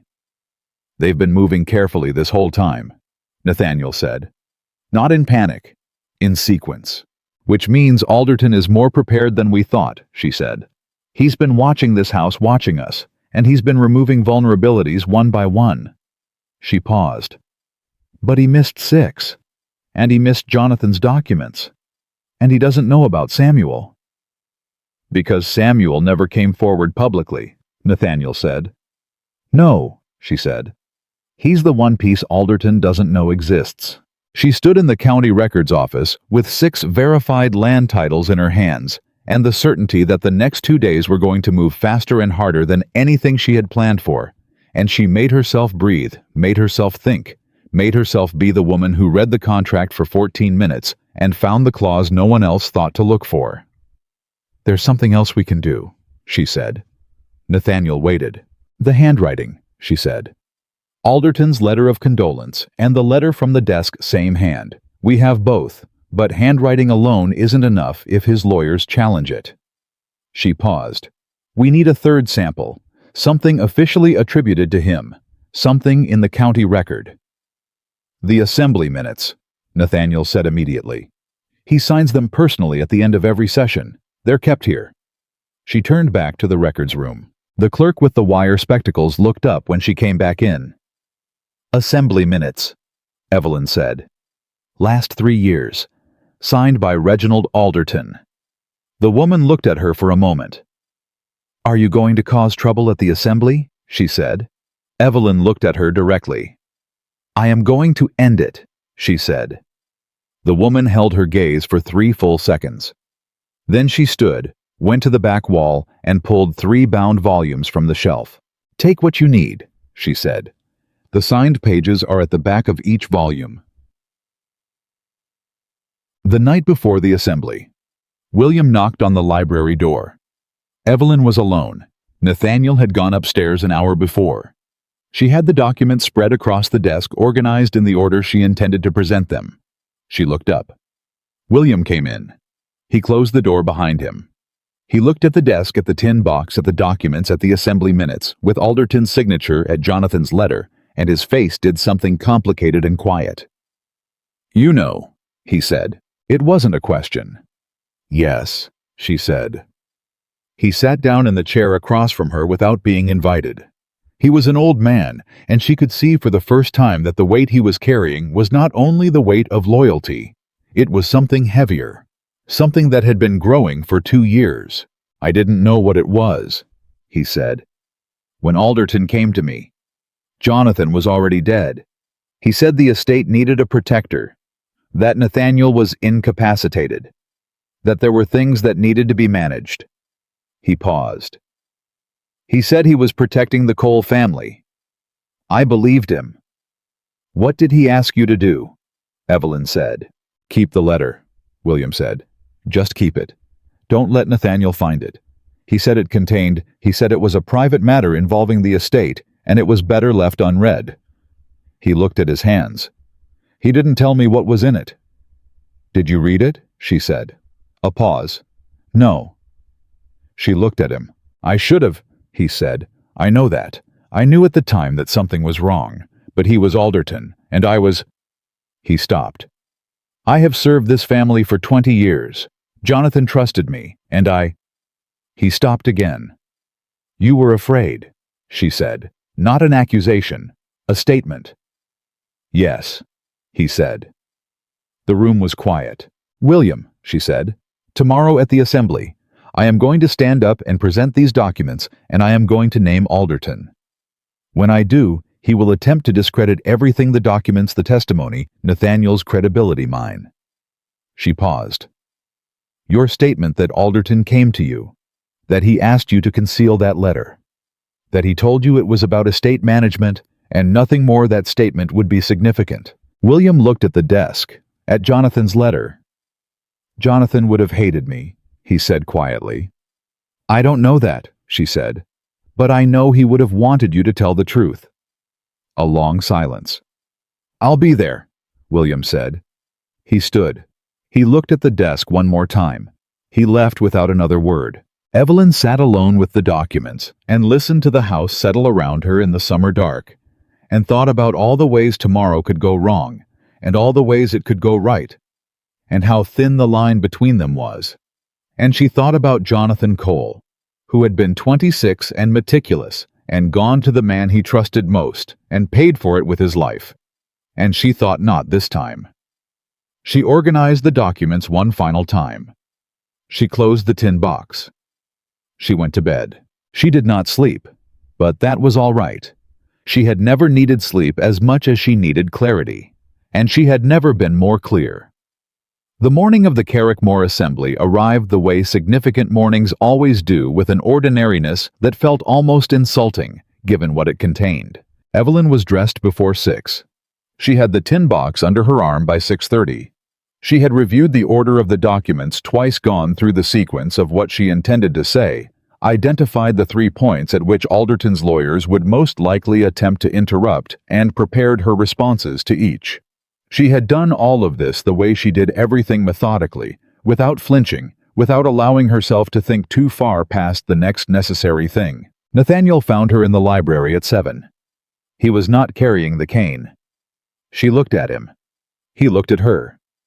Neither of them said anything about it for a moment. Today, she said. Today, he said. I am done performing. Something settled in her chest. Not relief exactly.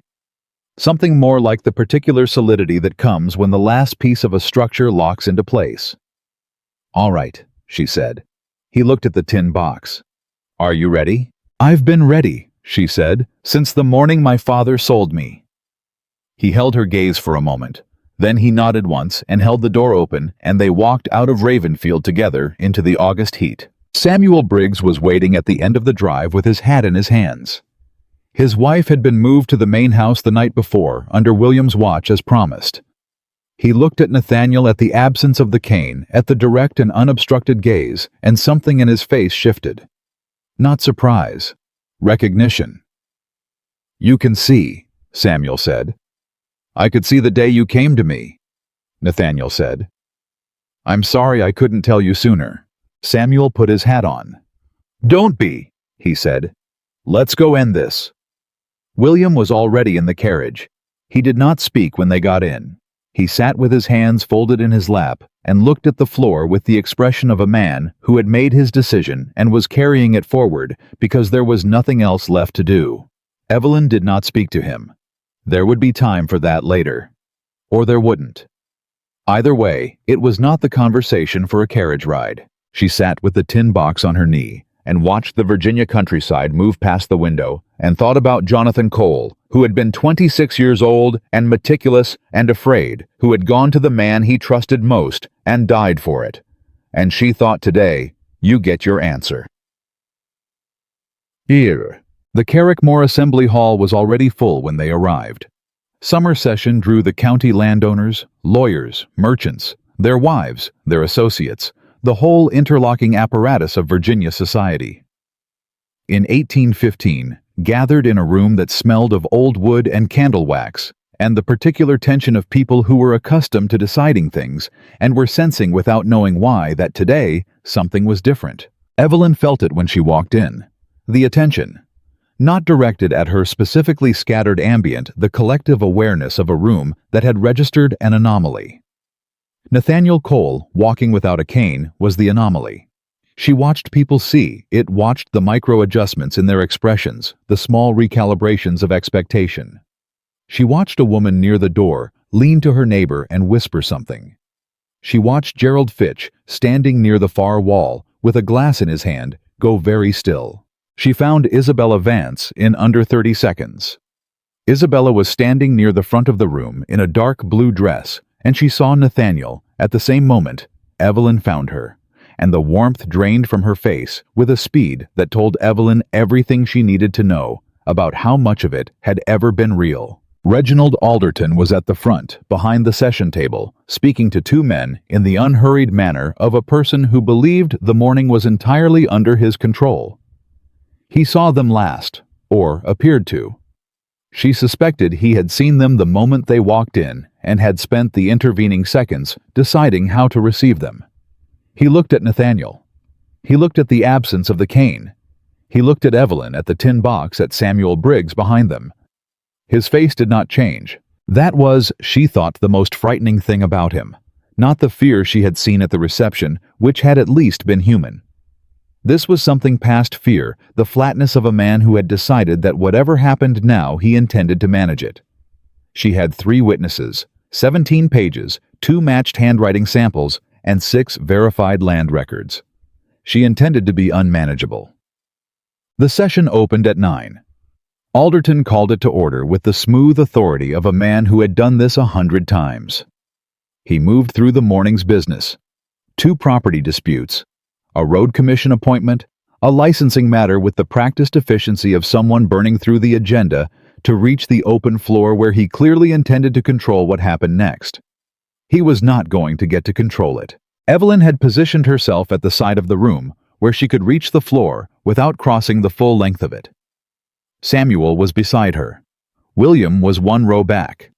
Nathaniel was at her left close enough that she could feel the steadiness coming off him like heat. When Alderton called for the first open matter of the session, she stood. "I have a matter," she said. The room shifted. She felt it, the whole weight of that crowded hall adjusting its attention. Alderton looked at her with the expression he had deployed at the reception, warm, authoritative, the particular patience of a man preparing to redirect. "Mrs. Cole," he said. "A pleasure. This is an open session of the Assembly. Matters brought to the floor require the submission of a formal." "I have a formal submission," she said. She held up Jonathan's letter. "I have 17 pages of documented evidence, 6 verified county land records, 2 handwriting comparisons, and 2 witnesses. I am bringing a formal challenge to the magistrate's ruling of June 12, 1813, in the matter of Jonathan Cole's death on the grounds of fraudulent testimony, concealed evidence, and criminal conspiracy." The room did not erupt. It went very quiet, which was, she knew, worse for Alderton. "Mrs. Cole," he said, and the warmth was still there, but something underneath it had shifted. "This is not the appropriate venue for—" "This is exactly the appropriate venue," she said. "The Carrickmore Assembly has jurisdiction over county magistrate rulings. Article 7 of the Assembly Charter ratified 1801. I have read the charter." She paused. "I have read it twice." Someone in the room made a sound that was nearly a laugh. Alderton looked at her. Something moved behind his eyes. The calculation, the assessment, the decision. "Very well," he said. "You have 5 minutes." "I'll take what I need," she said. And she opened the tin box. She started with the land records. She named each parcel. She named each holder.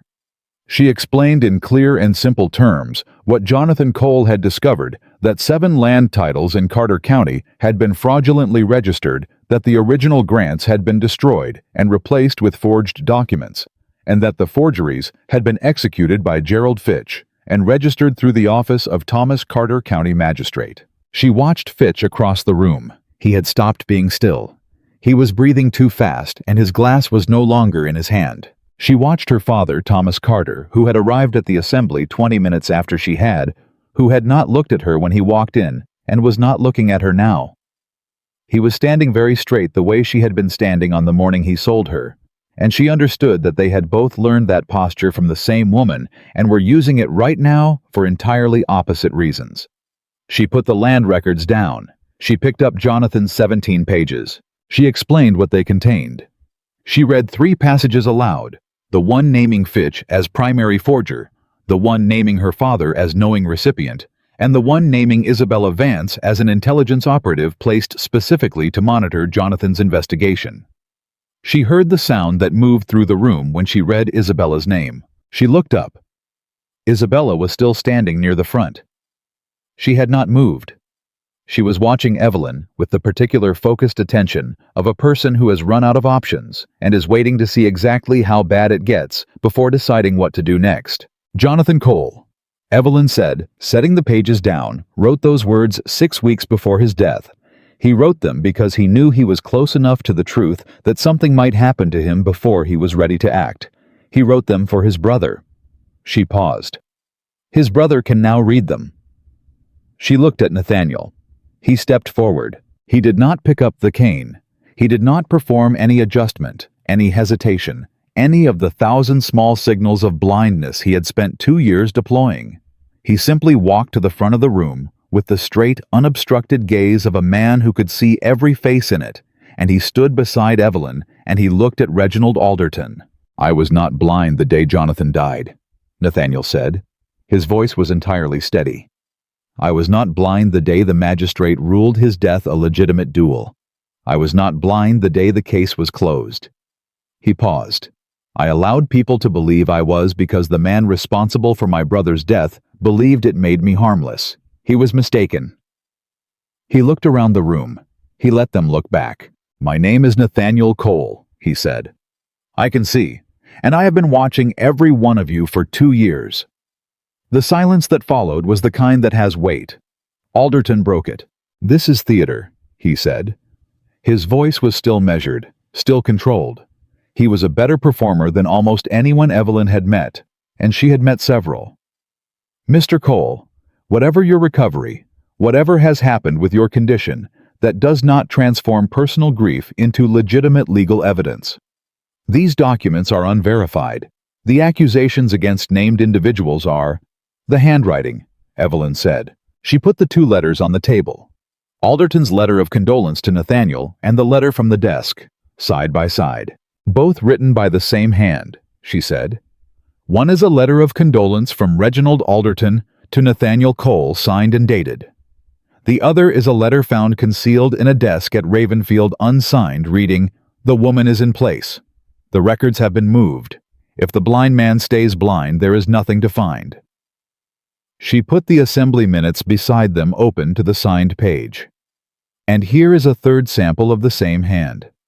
The assembly session minutes, signed by Reginald Alderton, June 1814. She looked at the room. Anyone who reads can make this comparison themselves. The documents are here. She watched 6 people step forward to look. Alderton had not moved. He was looking at the letters the way a man looks at something he cannot quite believe has made it into the room. "These could be fabricated," he said. "Anyone can forge a..." "William," Evelyn said. William stood. The room turned. William was known 20 years with the Cole family, a figure as permanent as the estate itself. People trusted him the way they trusted furniture, without thinking about it. Mr. Alderton came to me in the months after Jonathan Cole's death, William said. His voice was quiet and utterly without inflection, which made it more devastating than anything emphatic could have been. He told me the letter addressed to Mr. Nathaniel Cole was a private estate matter and asked me to ensure it was not read. He told me he was protecting the Cole family. He paused. He was protecting himself. Another sound moved through the room, louder this time. "Samuel," Evelyn said. Samuel Briggs stood. He took his hat off. He looked at the floor for one moment, and then he looked up, and his voice was the voice of a man who had been carrying something heavy for 2 years and had finally found somewhere to put it down. "I was at the south edge of the Cole property the night Jonathan Cole died," he said. "I saw the position of the wound. I saw the figure who fired from behind the stand of trees, a position no dueling opponent would have been standing in. The figure spoke to someone waiting with horses before leaving, a woman, moving quick and calm, like everything had already been planned." He looked at Isabella Vance. "I couldn't see her face that night, but I saw her coat. Gray, long, the kind a woman wears traveling." Every head in the room turned to Isabella. She was still. She had gone very still in the particular way of a person who is deciding whether to speak or to run. Alderton made his move. "This man is a tenant farmer," he said loudly enough to pull the room's attention back to him. "His testimony is motivated by this entire proceeding, is motivated by grief and personal vendetta. Nathaniel Cole has been unstable since his brother's death. There are physician records. The physician," Nathaniel said, "examined me 6 weeks after Jonathan died. My sight returned 4 weeks after that examination. I have not seen the physician since, because I did not want the recovery confirmed. If you wish to summon him today, he will tell you his last examination found blindness. He will also confirm that the examination was 2 years ago and that he has no knowledge of my condition since." He paused. "You have been relying," he said to Alderton, "on a 2-year-old medical record and a dead man's silence. Both of those resources have expired." The room was extraordinarily loud now, not shouting, but the dense compressing sound of 100 people processing something at once, talking to each other, moving, reaching for the documents that Evelyn had fanned across the session table for anyone to examine. Fitch made for the door. He didn't reach it. 3 men, none of whom Evelyn had coordinated with, none of whom she had spoken to, men who had simply been standing in the path between Fitch and the exit, stepped into his way with the particular solidarity of people who have just been told that someone in the room had a hand in killing a neighbor. "Gerald Fitch," one of them said, "I think you'd best stay where you are." Fitch stayed. Evelyn turned to Alderton. He was looking at her. Not at Nathaniel, not at the documents, not at the room. At her. And she could see in his face, in the precise and honest way she had learned to read faces in this county, that he understood it was finished, not managed, not redirected, finished. "You are 22 years old," he said, quietly, almost to himself. 19 when my father sold me," she said, equally quiet. "I've had a productive few months." He looked at her for one more moment. Then he sat down. It was the smallest possible gesture of surrender, a man simply lowering himself into his chair. But the room read it, the way rooms read these things, and the sound that went through it was the sound of something that had been held for 2 years, finally releasing. Isabella Vance did not sit. She moved. She had gotten halfway to the side door before Evelyn saw her go, and Evelyn was already moving, not running, not calling out, just moving, with the quick directness of a woman who had decided that Isabella Vance was not going to walk out of this room into the August heat and disappear into the first carriage she could find. She caught her at the door. "Miss Vance," she said. Isabella turned. Her face had shed every layer of warmth, every constructed pleasantry, every carefully maintained performance, and what was underneath was not what Evelyn had expected. Not cold calculation. Something raw. Something that might, in a different story, have been desperation. "You have no proof I fired that shot," Isabella said. Her voice was low. "A tenant farmer who couldn't see my face. A letter that doesn't name me. No, Evelyn said. Not yet. Then you can't. Jonathan named you, Evelyn said. In the letter. He named you as an intelligence operative with a documented connection to Gerald Fitch going back 5 years. He named you as someone positioned specifically to monitor his investigation. She paused. He also wrote that he didn't yet know who was above Fitch. He died before he found Alderton's name. She looked at Isabella steadily. But he found yours. Isabella was very still. Gerald Fitch, Evelyn said, is being detained in that room right now by men who are very unhappy with him. Reginald Alderton has just sat down in front of 100 witnesses after 2 letters in his handwriting were publicly compared. They will both be looking very shortly for someone to give less weight to their own actions by providing more information about someone else's. She paused. You could be ahead of that. Or behind it. The air between them was hot and still. What do you want? Isabella said. The name of who gave the order, Evelyn said. Not Alderton organized it. Who decided Nathaniel Cole needed to die, whose interests were served by his death specifically above and beyond the land fraud?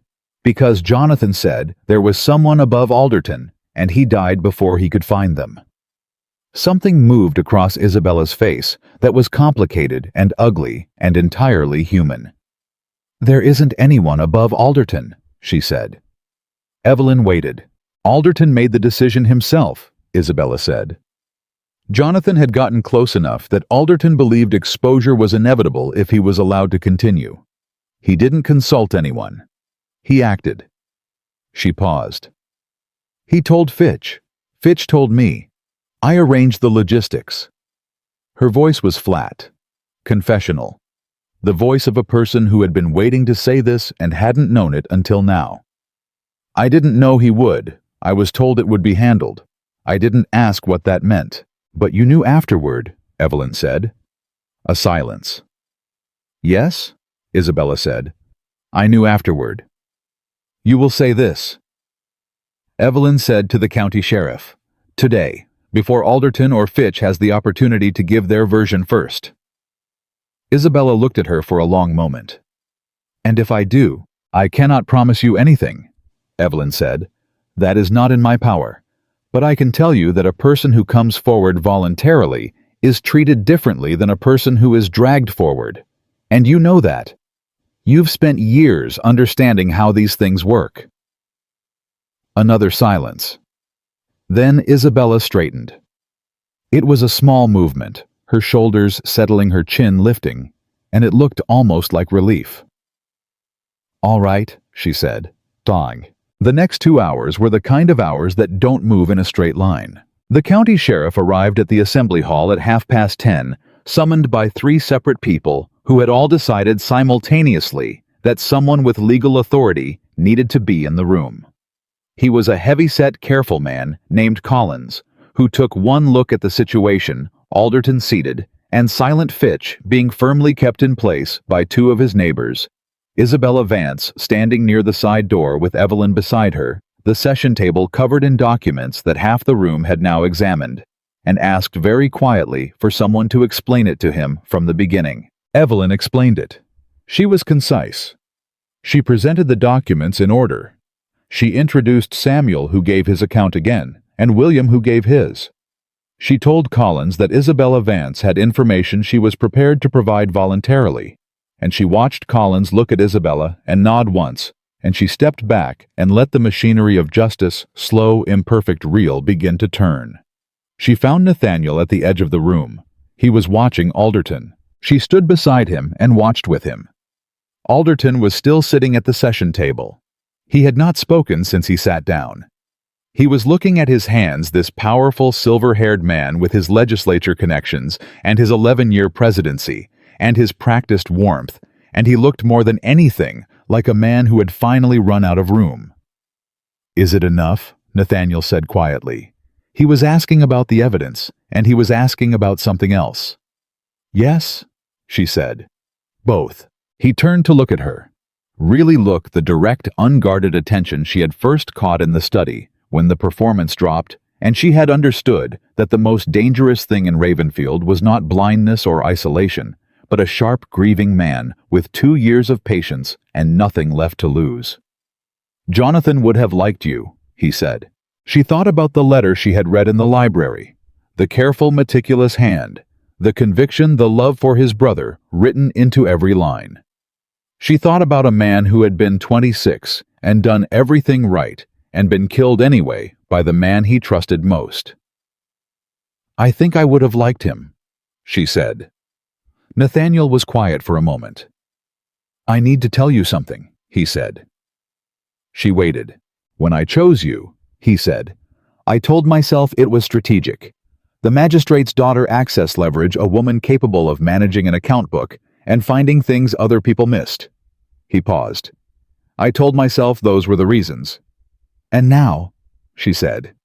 He looked at her with the directness that had no performance in it. "I was afraid," he said.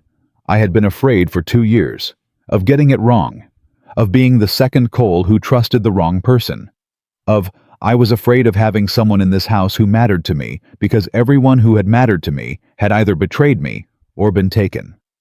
He paused.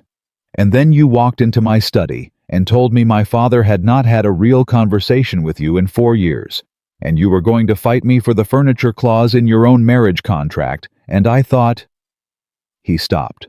"What did you think?" she said. "I thought," he said, "that I was in a great deal of trouble." She looked at him. "You could have told me," she said. "At some point, before you could have said." "I know," he said. "You are going to have to work on that," she said. "Telling me things, without waiting until I find them myself in a false-bottomed desk." Something crossed his face that was not quite a smile, but was the closest thing to one she had ever seen from him that wasn't managed. "I know," he said. "Good," she said. She turned back to the room, to Collins and Isabella, to the documents on the table, to Fitch being escorted firmly toward the door, to her father standing in the far corner, not looking at her. She thought about going to him. She stood with that thought for a moment and then set it aside. There would be time for her father, or there wouldn't. But today was not the day. Today was Jonathan's day. Thomas Carter was stripped of his magistrate's position before the end of the month. It happened the way these things happen, when the evidence is sufficient, and the witnesses are credible, and the room full of people who saw it all has had time to talk not with drama, but with the grinding, inevitable weight of consequence. He was not imprisoned. He was too old, too sick by then to hold his position anyway, and the men who made the decision were the kind of men who confused mercy with avoiding scenes. He lost the title. He lost the land. 2 of the fraudulent registrations were in his name, and the correction of those records required surrender of the parcels. He ended up on a small property outside the county with a housekeeper and not much else. Evelyn visited him once in October. She sat across from him in his small sitting room and looked at the man who had scratched his name at the bottom of a contract that sold her, and she thought about everything she could say, and she said the thing that seemed most true. "You had choices," she said. "At every point you had choices. I want you to know that I understand that." He looked at her. He looked older than she had ever seen him. "Evelyn," he started. "That's all I came to say," she said. She left. She did not go back. Gerald Fitch was tried at the county court and convicted of land fraud and conspiracy. He was sentenced to 7 years. He looked when the verdict was read like a man who had genuinely believed until the last possible moment that something would save him. Nothing did. Reginald Alderton's case moved more slowly, as cases against powerful men always do. His lawyers were good. His connections were real. But the handwriting was irrefutable. The assembly minutes were public record, and William's testimony delivered a second time in a court of law with the same quiet devastation it had carried in the assembly hall could not be managed or dismissed. He was convicted of conspiracy in the death of Jonathan Cole. He was 71 years old at sentencing. He died in custody 14 months later. Isabella Vance spent 8 months in county custody and was transported out of Virginia by court order. She would not return. Whether she found somewhere else the life she had been performing all along, Evelyn did not know and did not try to find out. Jonathan Cole's case was formally reopened and formally closed. The dual ruling overturned the death recorded as murder. The record corrected in the county books with the particular inadequate satisfaction of bureaucratic justice. It would not bring him back. It would not give him the 30 years he should have had.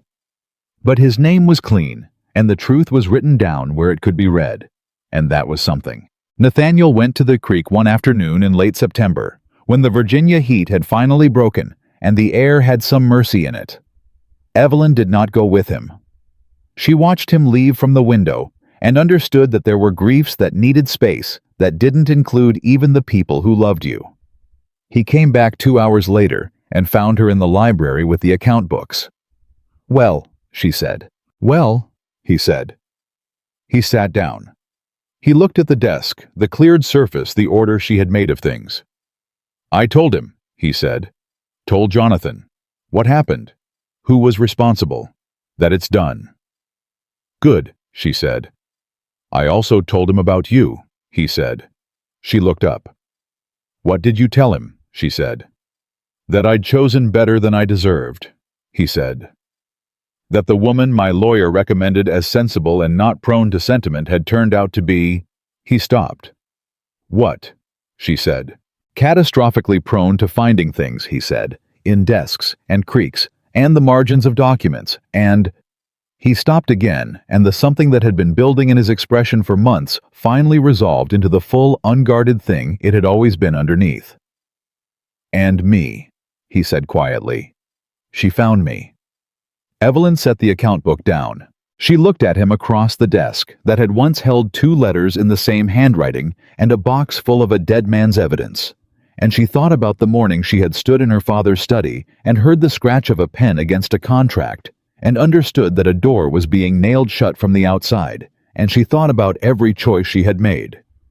Since then, the amendment, the carriage, the 14 minutes, the notebook, the creek, the assembly hall, all of it. And she thought, this is what it looks like when a door nailed shut turns out to have a window. "You were not particularly hidden," she said. "No," he said. "I suppose I wasn't." She stood. She came around the desk. She stopped in front of him, and she looked at him, the man who had spent 2 years performing absence while grief and fury and love for his brother moved beneath every surface, and she thought, "I see you. I have seen you since the first day." "Nathaniel," she said. "Yes," he said. "The accounts are balanced," she said. "The documents are filed. The case is closed." She paused. "What do we do now?" He looked at her for a moment. Then he stood. "We live," he said. "If that's agreeable to you." She considered this. "It's agreeable," she said. 5 years later, on an autumn morning with the light coming gold through the Ravenfield windows, Evelyn Cole sat at the library desk. Her desk now entirely in the way that things become yours, when you have fought for the ground they stand on and finished the final entry in the account ledger for the quarter. She heard Nathaniel's voice from the garden. She heard the answering laugh of their daughter 2 years old and already possessed of the particular determination that made William shake his head and say very quietly that God help them all. She was her mother's child. Evelyn set the pen down. She went to the window. Nathaniel was holding the girl with the practiced ease of a man who had learned to hold things carefully after understanding what it cost to lose them. He was looking up, squinting into the light, saying something that made the child laugh again. He looked toward the window. He saw her there. He raised one hand. Just that one hand lifted a gesture that said, "There you are." She put her hand flat against the glass. "There I am," she thought. "There we are." She had been sold for $3,000 on a summer morning in 1815 by a man who believed she was the kind of woman who could be placed into a story already in motion and would simply accept her position in it. She had read the contract for 14 minutes and changed the terms. She had walked into a house full of secrets and found every one of them. She had stood in a room full of powerful men with a tin box and 2 letters and a tenant farmer's testimony, and she had not disappeared. She never had, she never would.